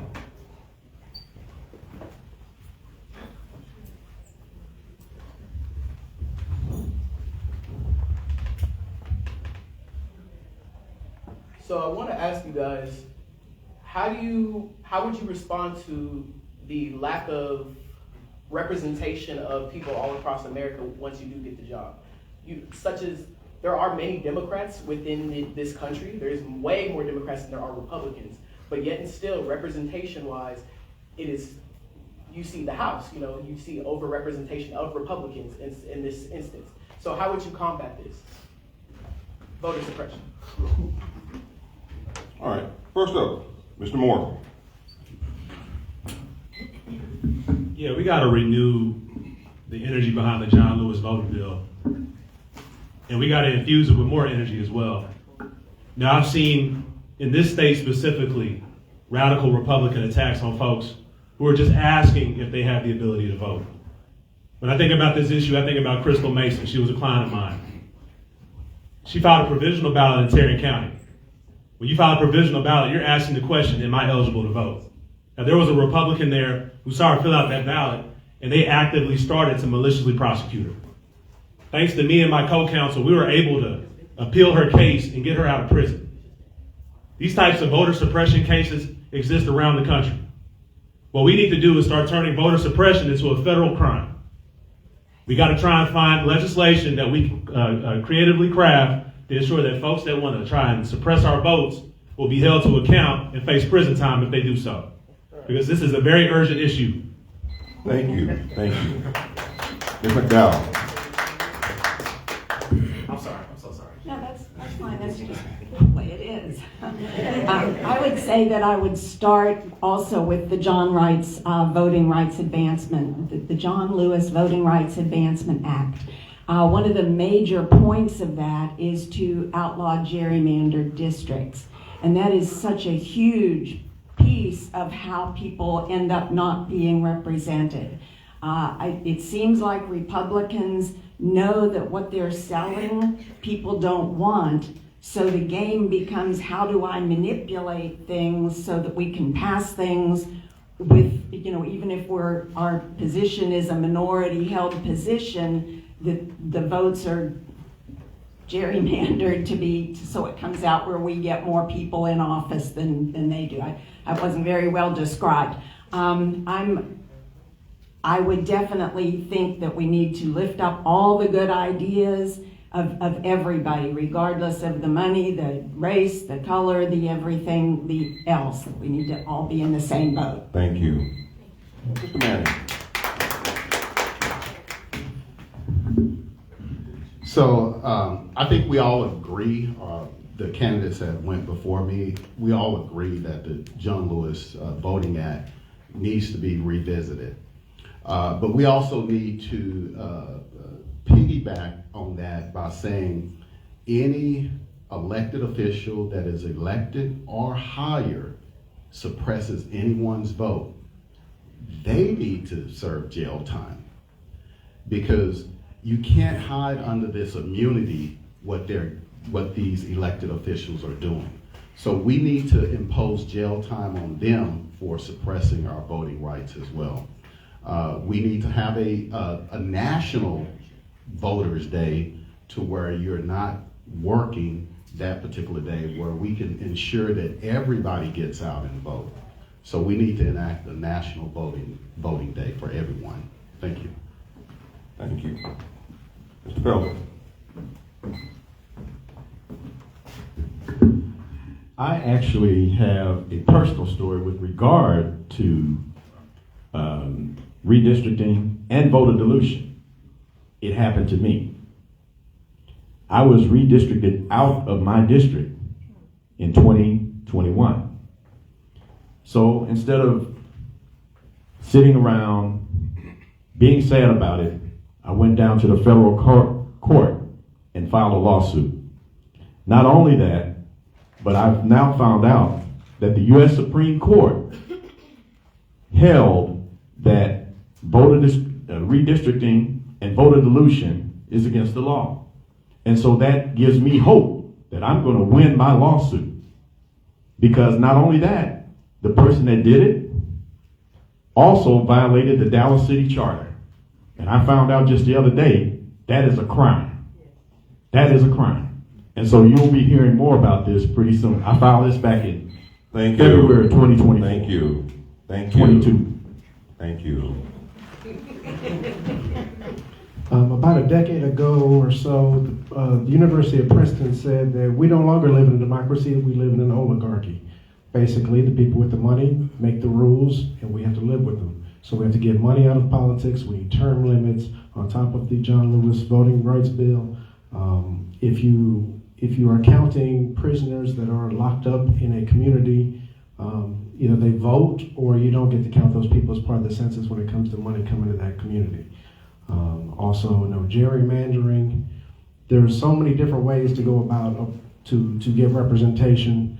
I think the biggest representation that no one talks about is people of lesser means, people who don't make money, people who are out here struggling day to day, and that's many people of different ethnicities and backgrounds, but it's also a socioeconomic component to it as well. Thank you. I love that question. We definitely need representation, diversity in our elected leaders.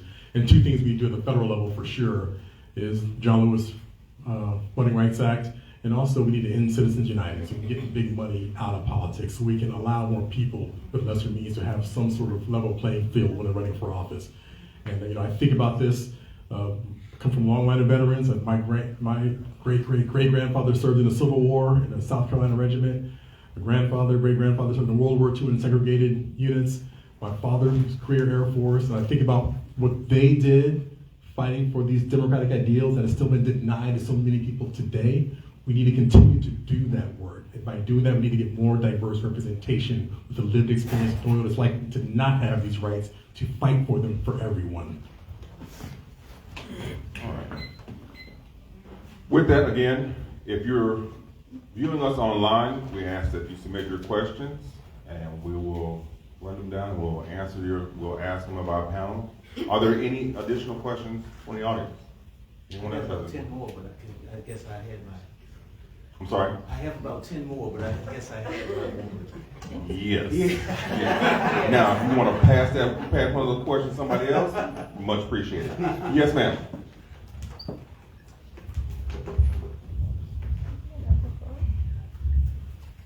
Since gerrymandering keeps being addressed, I just thought of this question. Given recent developments in Georgia where concerns about legal actions have arisen, how do you envision addressing the potential threat of RICO charges being pressed in Texas for individuals who speak against gerrymandering? What solutions do you propose to safeguard freedom of expression on this matter?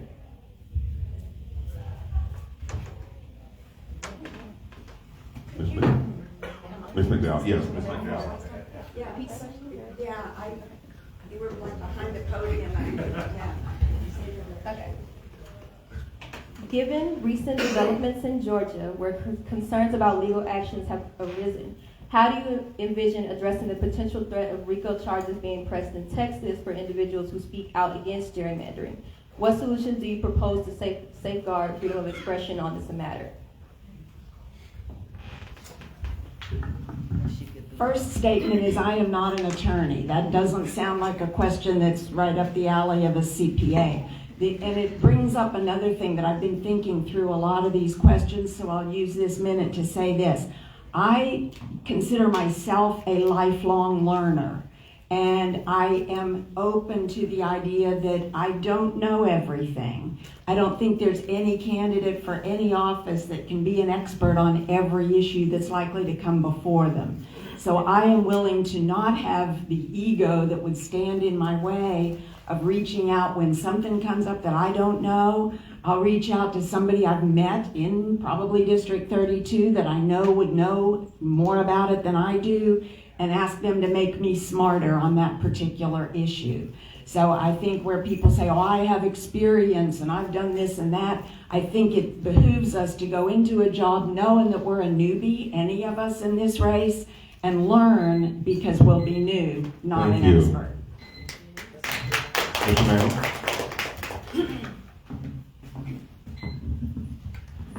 All right, so I do want to let y'all know, Yasmin is my volunteer. So I know a lot of us here today, is being tested with the challenging questions that she's asking, and I thank you for asking those challenging questions. So I don't even know that this question was going to come up, but let's look at it like this. Anybody that's trying to take away your voice should not have that ability to do so. Anybody that's trying to take away your voice with respect to trying to protest gerrymandering should be charged themselves. And that's what I would counter a bill saying, that if you're trying to take away the rights of somebody voting in a certain area, that you should be charged. Thank you. Mr. Felder? So it appears to me that if that is the case, that would be a violation of the First Amendment, your right to free speech. And so that's the way I would look at it. So I'm not sure exactly what happened, but I'm going to go ahead and go more into depth about the case that I talked to you about earlier. In the state of Alabama,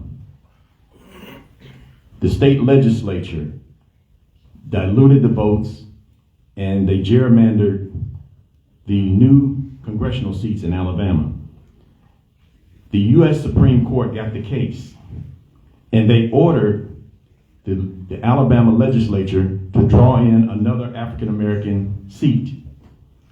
The state of Alabama legislature refused to abide by the U.S. Supreme Court. That's what we're facing. They won't abide by the U.S. Supreme Court. We're in real bad shape right now. We really are. Thank you. Okay, well, as for RICO charges, I mean, those are meant for continuing criminal organizations. I would say that, again, like Mr. Phil just said, First Amendment violation. Unfortunately, there has been a lot of First Amendment attacks. The quote-unquote misinformation, disinformation, these are things that one side uses and the other side uses, and we all lose as a country. When it comes to gerrymandering, I mean, I would think you're more of a criminal organization if you are gerrymandering as opposed to protesting it. But I would say that your First Amendment is your best defense for that. Thank you. I mean, first, that's a fundamental right. That's why we have a Bill of Rights. And to protect that, we need to elect people that we're going to make sure we can protect these rights for everyone, not be selective about who we apply them to. The Bill of Rights, they're foundational in our Constitution. Freedom to express ourselves is something that we all hold very dearly and importantly. So we must protect that. So just collect leaders that will respect that right for everyone. So that's a good question, and I'm going to try and provide an answer that's comprehensive within a minute. So for one, we're talking about the state of Georgia's RICO statute, so that's not going to apply here in Texas. But I think the fear that's undergirding your question is, how do we protect ourselves from radical state legislatures to override the Constitution, right? And right now we have a Supreme Court that's chock full of radical conservatives. And the question behind that is, what are we going to do about that? Are we going to pack the court? Are we going to institute new standards of ethics to make sure Supreme Court justices like Clarence Thomas isn't getting bribes? Isn't getting bribes to foment a radical conservative agenda? I think the point that needs to be made here is, how do we protect ourselves from the Supreme Court? And for me, I want to institute federal judicial reform. I want to establish an ethics committee that reviews every decision that the Supreme Court makes, to also review if it's tied to bribes from billionaires. That's what I want to do.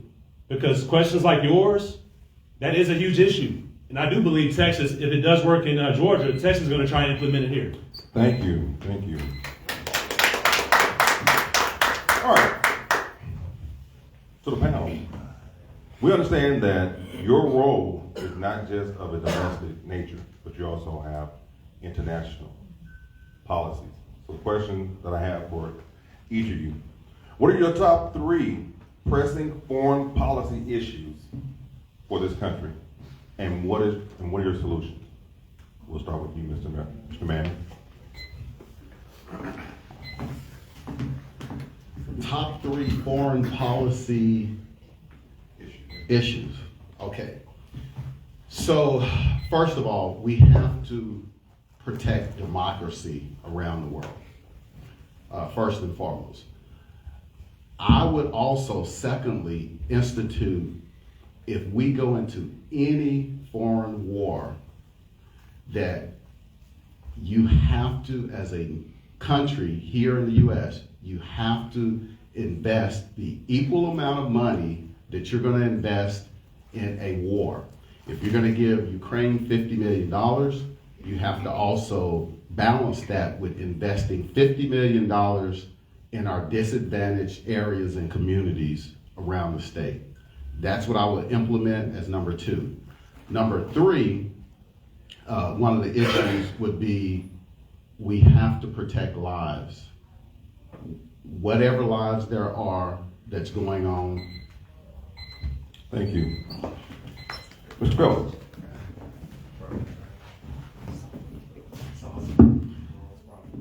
The hot button issue right now is the war in Gaza. It's really not a war. It's genocide. It's slaughter. We have to protect human rights all over the world. But the biggest genocide is actually in Africa. It's in Congo over the mineral rights. 20 million people have been slaughtered in the Congo. So we have to make sure that we're focusing on the right thing. We're being diverted and looking at Gaza when the real problem is in Africa over the minerals for your cell phones and your televisions. That's what's going on. Nobody's paying attention to that. That's very critical. How many seconds, right? Bye. I'll get it next time. Thank you. Thank you. Mr. Panayoto. Top three, stop the war funding in Ukraine and Israel. We cut Israel off. We stopped the bombing. Number two, we lift the sanctions in all the countries in the Western Hemisphere. It's only a few, but we are destroying people's countries that are making people come here for asylum. Number three, we don't believe in democracy. We are the bully of the world. We stop with regime changes, regime change operations. We stop meddling in people's elections. We stop meddling in people's countries, and we instead of using our military might, we use diplomacy. We use investment, kind of like what the Chinese are doing all over the world, because we've stretched ourselves too thin, and we are ripe for getting attacked, losing another war. I mean, war is not to be won. War is to spend money on the military-industrial complex, which in turn spends money on campaigns, and the cycle continues. Thank you. Thank you. Dr. Williams. So three, foreign policy, I would first put up, not in no particular order, but immigration reform is one, securing our borders, finding a pathway for citizenship to people in the country, but also our different ports. This is a domestic policy intersects with foreign policy. Also with the rise of authoritarianism around the globe, our military and economic strategic partnerships need to be maintained and fortified to ensure that authoritarianism does not continue to spread.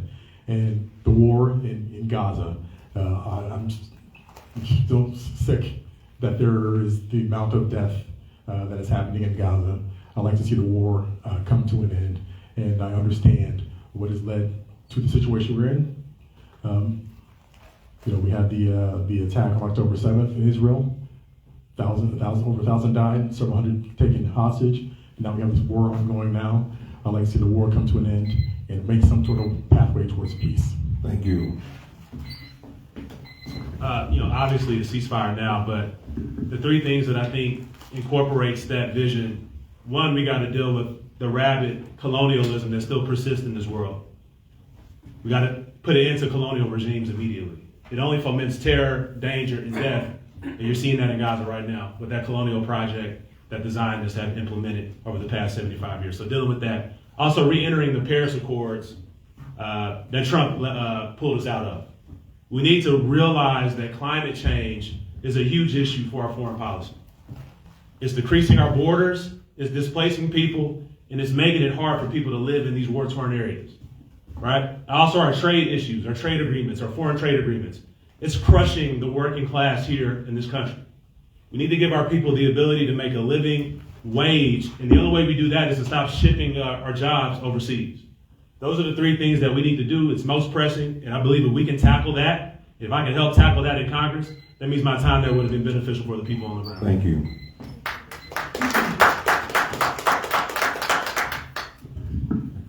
So first I'll say I stand with Ukraine. I think if we want to support democracy at home, we need to support democracy abroad. Our allies need to know that they can count on our support.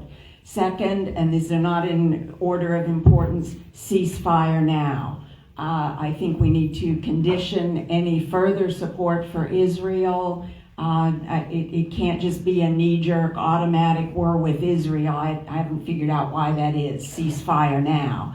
And third would be our border and our immigration. I'm assuming there's going to be another question about that. So but that is the third area that I would say in foreign policy that is critical to us at this point. All right, thank you. And staying on along that theme of international policy, Dallas County sits on the inland port natural trade route. With that being said, if elected, how do you propose to balance the trade, the import-export of the United States? How do you propose to balance? Because right now, we import far more than we export.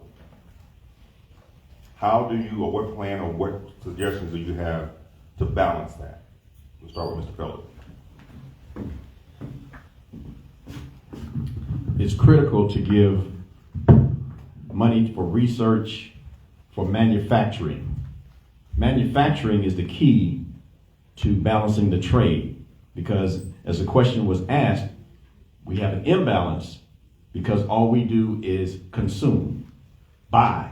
We have to start manufacturing. The government has to put in millions of dollars for research and to support those companies that manufacture in this country.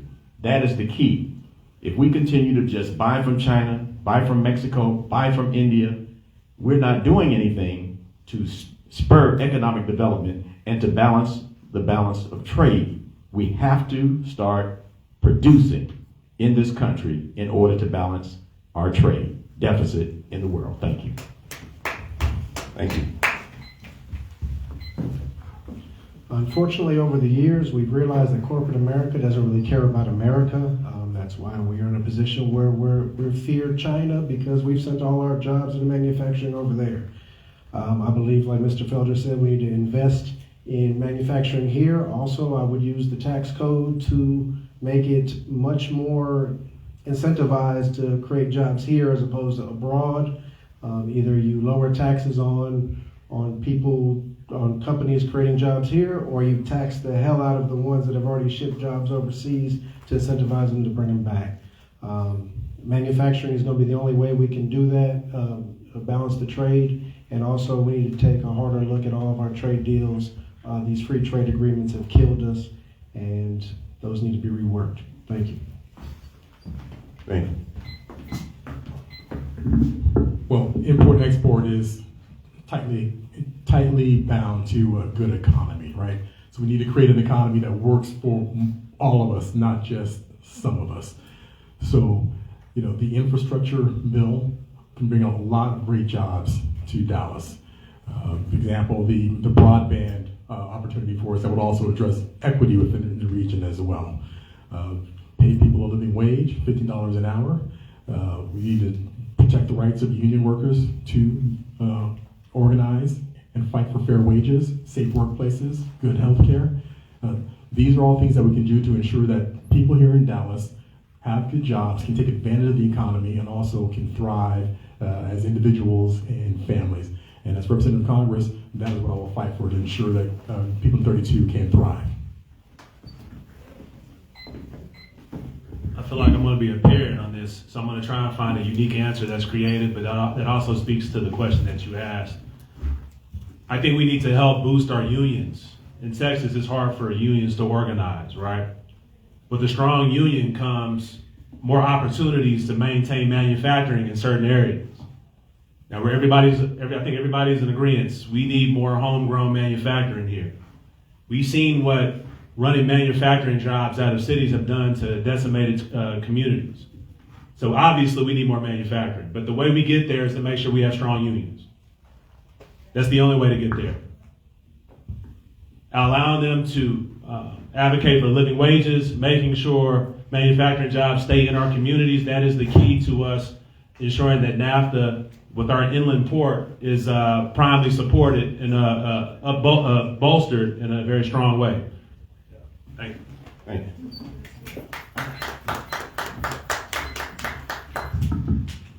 I think when we talk about unions, we need to talk about the PRO Act, which is the protect the right to organize. It works against the right to work laws where companies can just hire and fire indiscriminately. So I think, just like all my colleagues behind me have said, that yes, we need to promote unions, good jobs that allow people to thrive with good wages. I'm a member of the Texas Alliance for Retired Americans that speaks for the, it's union affiliated. Some members are from unions, some are not, but the overarching aim is to recognize the fact that workers are the backbone of America and need our protection and our support. Thank you.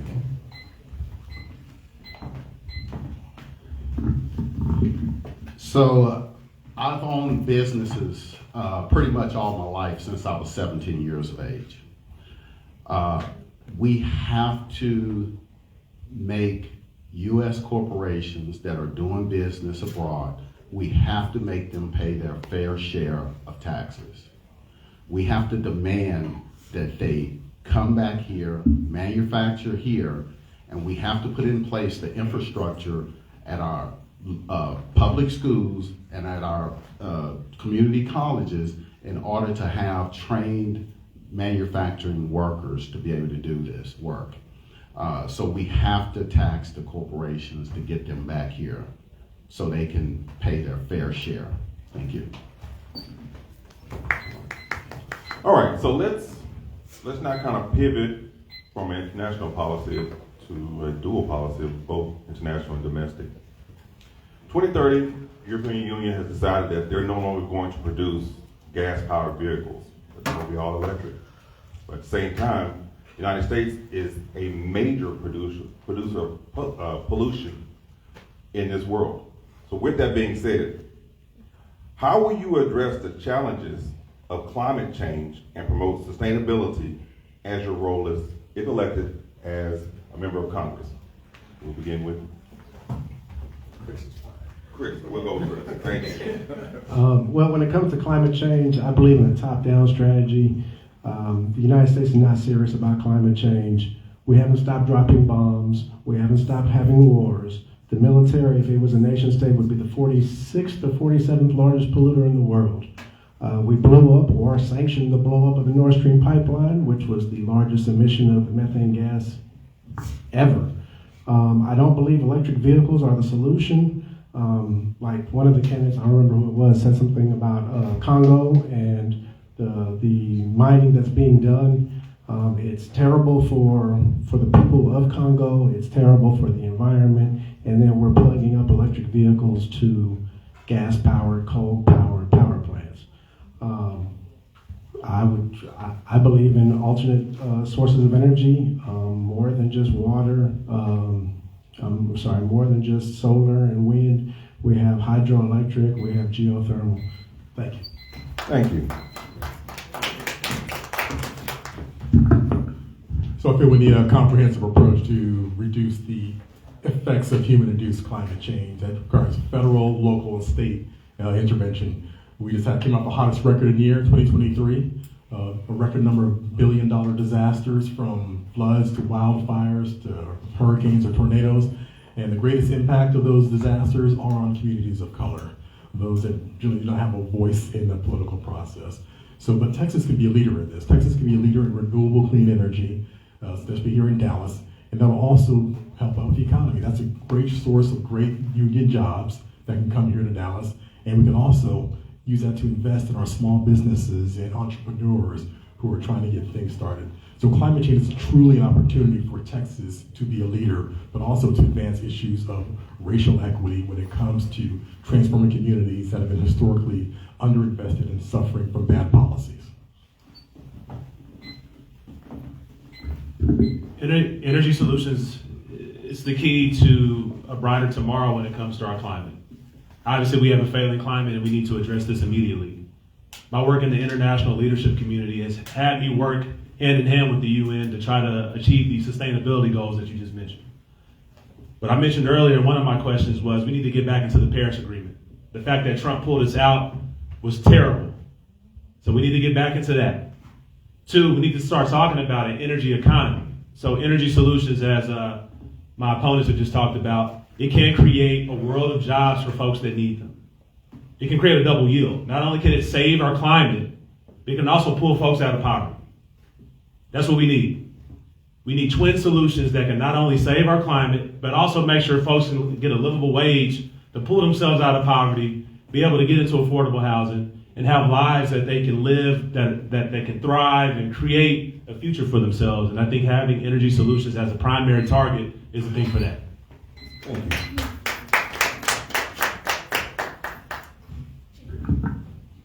Several years ago, Greta Thunberg described our climate situation as a house on fire emergency. I think she was right then, and I think we haven't responded the way I would think we would respond to a house on fire emergency. It is urgent. It's getting more dire by the day as we don't do enough to make strides to fix it. Solar and wind, I think, are the way to go. I have solar panels on my roof that I've had for about 7 years now. It's curious to me that as one of the greatest contributors to the greenhouse gases going into the atmosphere, it is the underdeveloped nations that stand to fare the worst by the ultimate disaster. So I think we need to get it to be urgent and make strides to fix that before we all lose.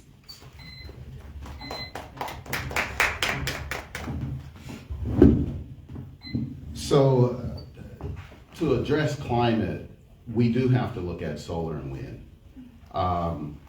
I've been a person that have owned gasoline and diesel trucks and cars.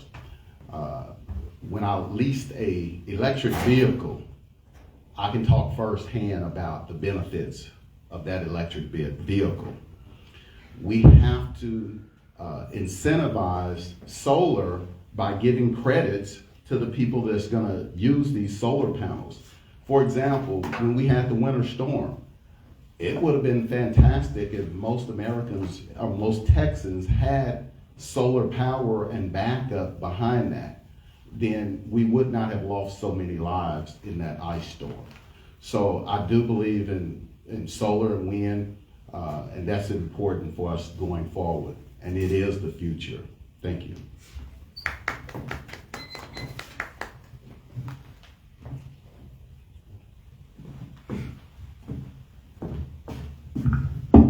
We're going to have to take a look at every option out there, because I talked to a cousin of mine in Michigan, and they had a very bad snowstorm this last few days. Guess what? All the electronic charging vehicle stations were frozen. Nobody could charge their car. So that's the fault of that particular energy charging solution. So we need to look at hydrogen. We need to look at the ocean. We need to look at solar. We need to look at wind. We have to look at every approach out there in order to come up with a solution. There is no one silver bullet. We have to do a shotgun approach in order to solve this solution. This is something that is going to affect all of us. But the real problem is coming from China, from India, and from Africa, because that's where a lot of the, they don't have any environmental protections over there. Thank you. All right, this will be the final question before we get to our 2-minute closing. And this question goes to all of our candidates. As you have seen in our nation, this Congress has looked like Jerry Springer. And as a result of it, they're now realizing that they're about to become the do nothing Congress. Same in our state. So my question to you, if elected, when you come back in 2 years, what is the one item on your campaign pillar that you would have achieved? And how would you have done it? Dr. Williams.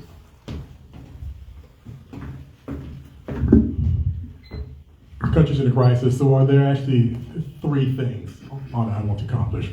One is continue the work I've already done locally at the federal level to improve gun safety in this nation. Helped write and pass the Bipartisan Safer Communities Act. That law saved many lives and will save thousands more. Restore abortion rights nationwide.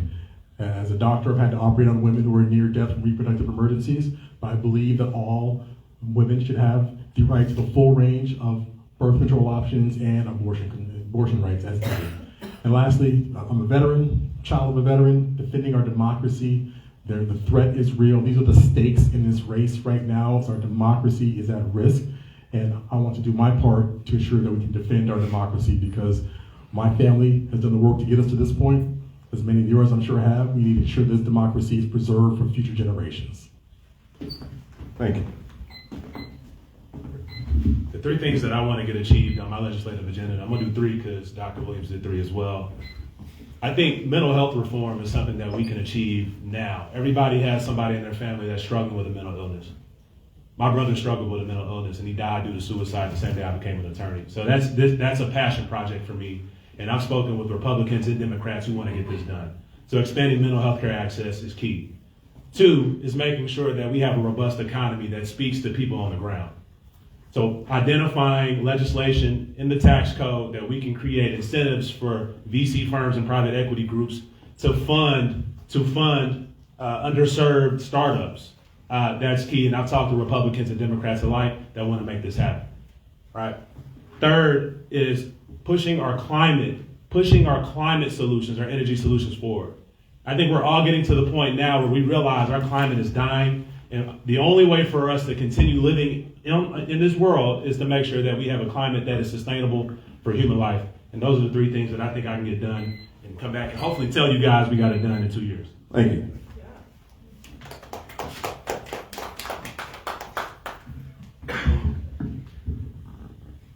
So I would say, as the only woman on the stage, I would be fighting for the Congress to codify Roe v. Wade. I think that's urgent.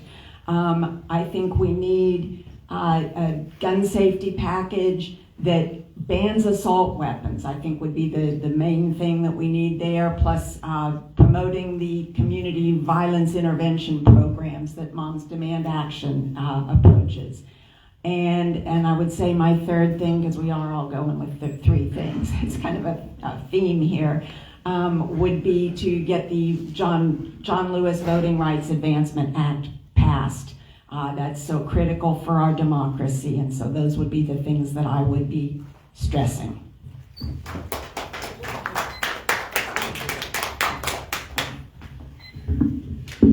Okay, so I'm gonna try to go with 4 things if I got a time. So first, gun safety. I want to enact a no gun purchase list. If you pose a mental health risk to yourself or others, then that list with still preserving your due process rights. Next one is my no vouchers for private schools.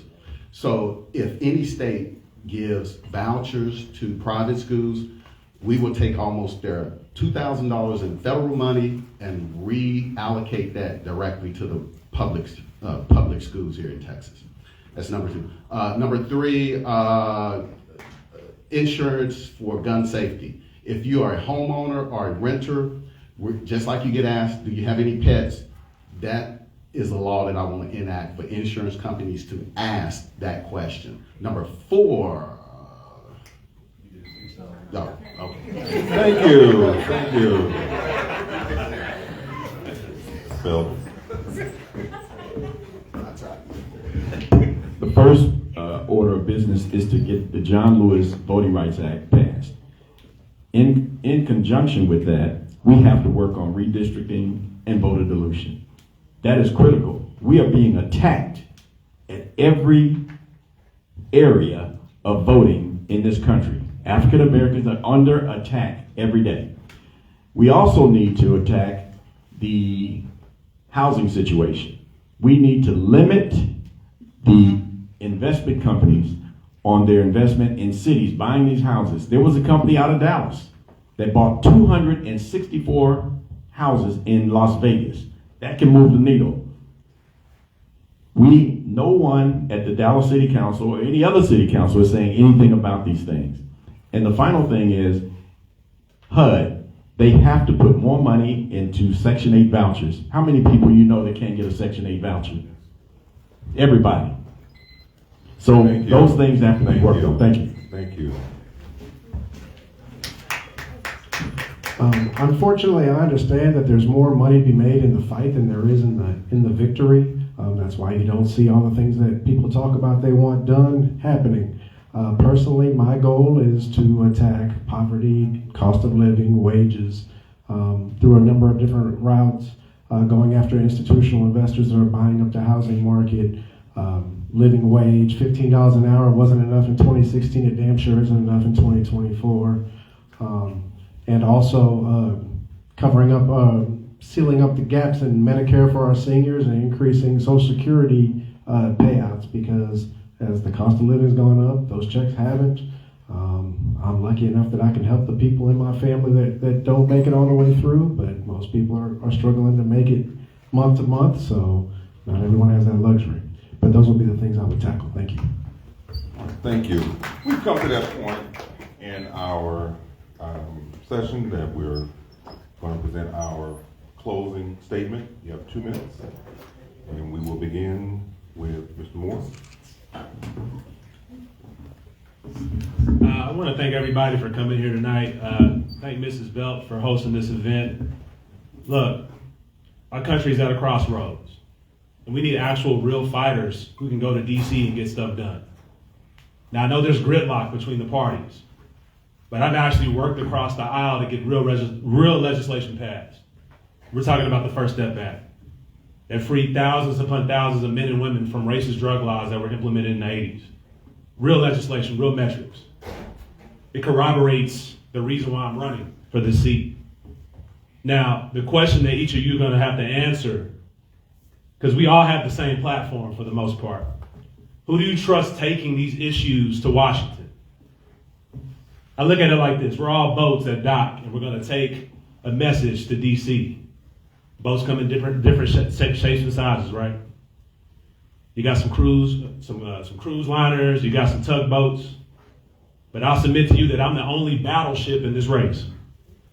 I'm battle tested, people know it. Look at the volunteers that we have, 80 and count, because they realize I'm a battleship. Don't put your message in a ship that can't make it to Washington. Don't put your message in a cruise ship that's only going there because they want to look good in Washington. Give your message to me, I'll fight for it, and I'll bring it back home. That's what you need. We're tired of timid Democrats going to D.C. not getting anything done. I'm tired of it. Me being a civil rights attorney, I told you this in the jump. I serve as a stopgap solution for ineffective politicians. I'm tired of being that stopgap solution. What I want to do is go to D.C. and eliminate the divide between us on the ground and the politicians in D.C. who choose not to listen to our concerns. My name is Justin Moore. You can follow me at justin.a.moore, and you can also sign up to be a volunteer at www.morefortexas.com. Thank you.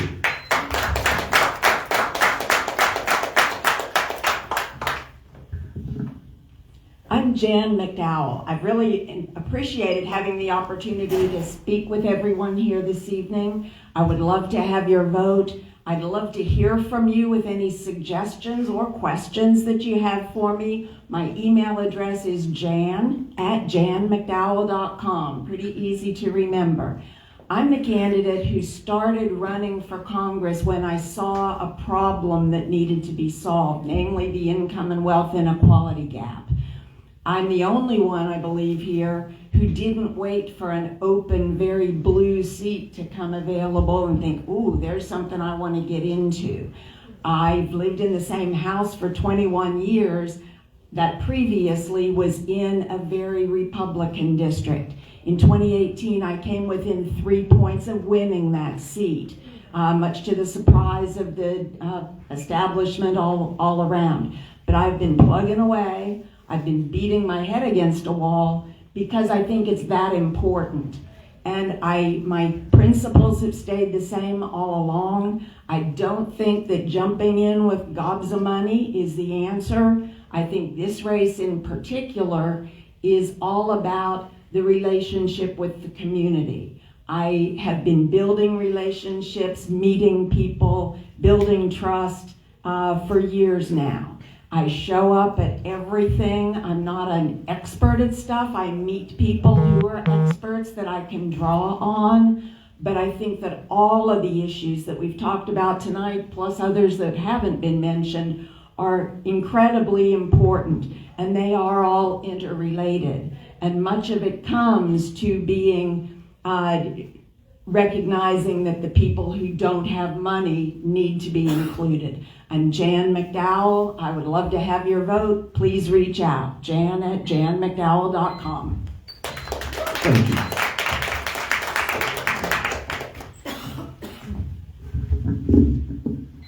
All right, folks, here's the deal. as a royal cruise ship.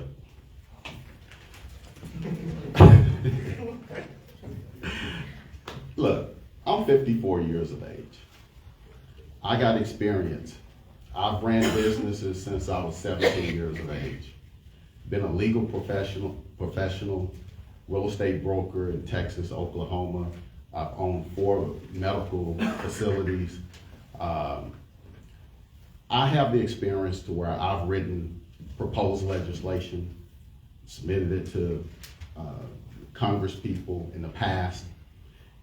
But when you look what's written on my website, where I talk about the things that I'm going to propose as bills going into Congress, I don't think anybody else have proposals written on their website. For example, I have what's called a PTA bill. We have to start at a foundational level. For example, if you are as a PTA volunteer, if you go volunteer at your kid's school, you're going to get paid time off for that 2 hours of volunteer time. Republicans have been outdoing us at the local and ground level. We have to counteract that. And that's some of the things that I'm going to propose to do with my PTA bill. For example, they're using the immigration at the southern Texas border as political games to keep getting reelected. I'm going to implement an immediate moratorium on the border until we work out real immigration reform and to protect dreamers, to protect citizens that are wanting to come over here to be citizens. Thank you. ZachariahManning.com. Thank you. Felder.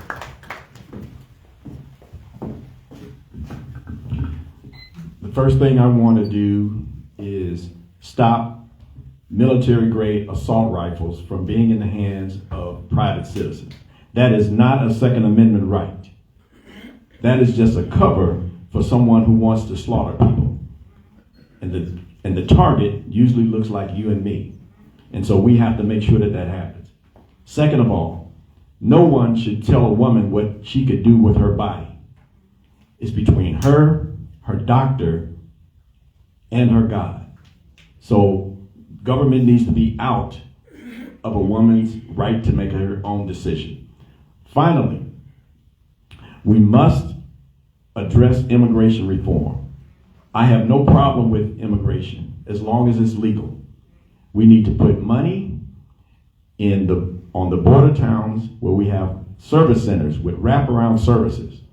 People that have issues with getting into this country legally should have courts on the border.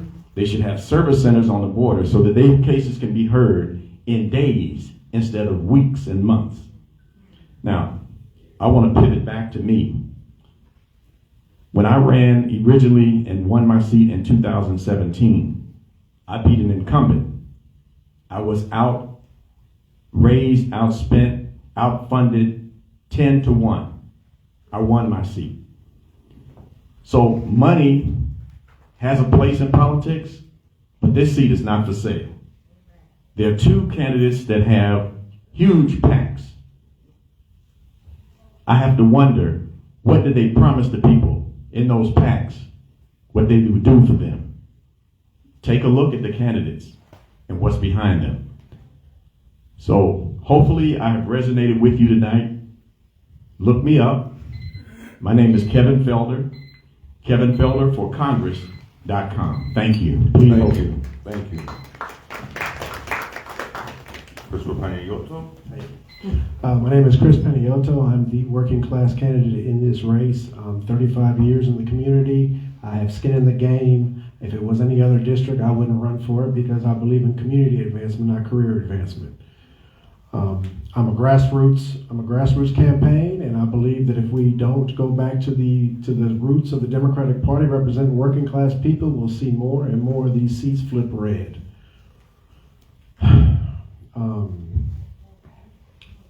There are a lot of things that have been discussed tonight. We agree on a lot of things. I believe my views are a lot bolder. I'm going to Washington to be a thorn in the side of the powerful.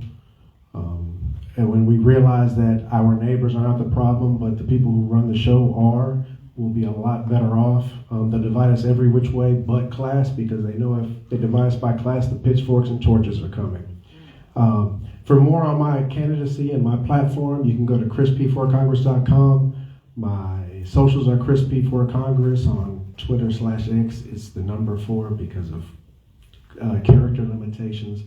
But I look forward to engaging with every one of you, and I look forward to being your congressman. Thank you. Thank you. Dr. Williams?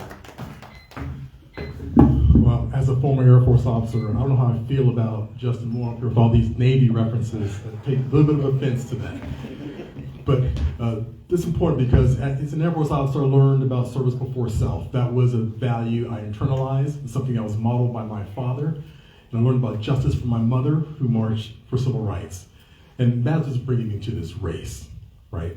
I'm leaving my career as a doctor to do something bigger for humanity, for this community.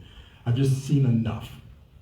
As a trauma surgeon, I've had to walk into too many rooms to tell parents about the deaths of their children.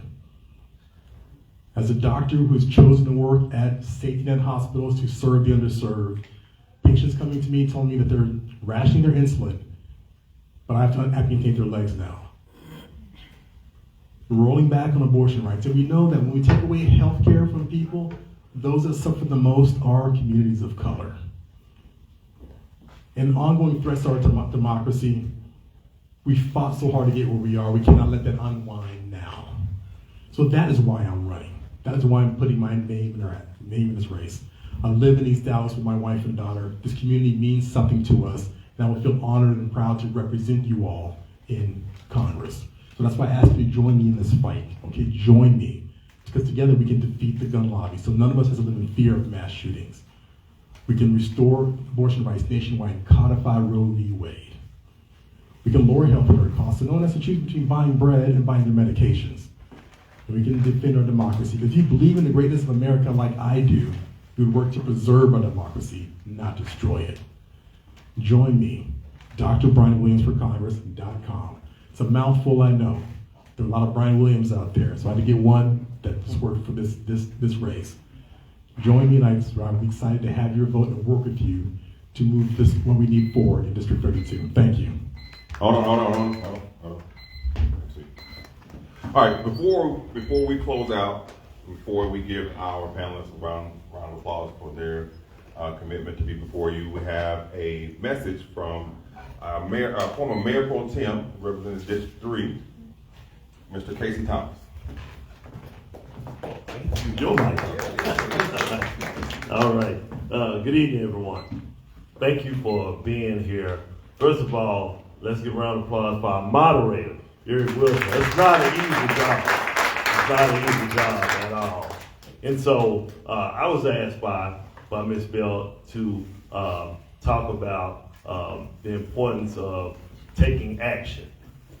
Before I do that, what I want to say is each of these candidates, every candidate that you've seen here, there's only going to be one person that's going to get elected. But I want to commend everybody for taking having the courage to run for office. That's really, really important to have the courage to do that. But it's only one person in every race that you saw here tonight that's going to be elected. So my charge to each one of you is don't disappear. Community needs you.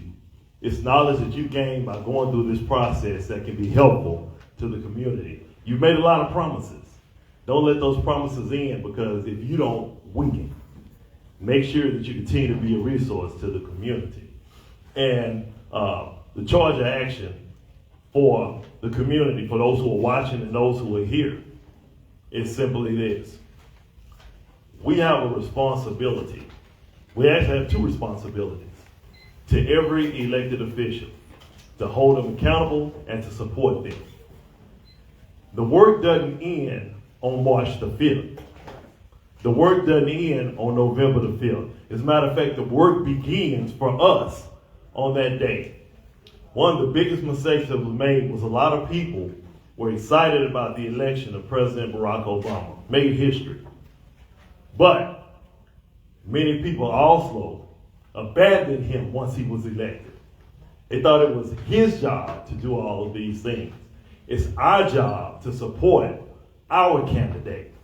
And so if you are committed to taking action, we've got a lot of things that are going on now at our state level, our state board level, a lot of things that are going on in our country. We can begin to take action. So this is a call to action. If you are committed to doing the work, then we ask you before you leave, sign up. We have a call to action sign up sheet right outside. Sign up, put your name, your email address. There are a number of things that are happening. We need to have an army, a grassroots army of individuals who are committed to support our candidates, to support our elected officials, and also to hold them accountable. The only way this city, this state, and this nation is going to change is it's going to be up to us. Thank you. And with that, let's give our panelists a round of applause. Thank them. And you are dismissed. I want to thank each and every one of you all for coming out tonight. Hopefully you learned something, you were educated, and you were motivated to do more, be more, so that we all can benefit. Have a good night. See you next Monday. See you next Monday.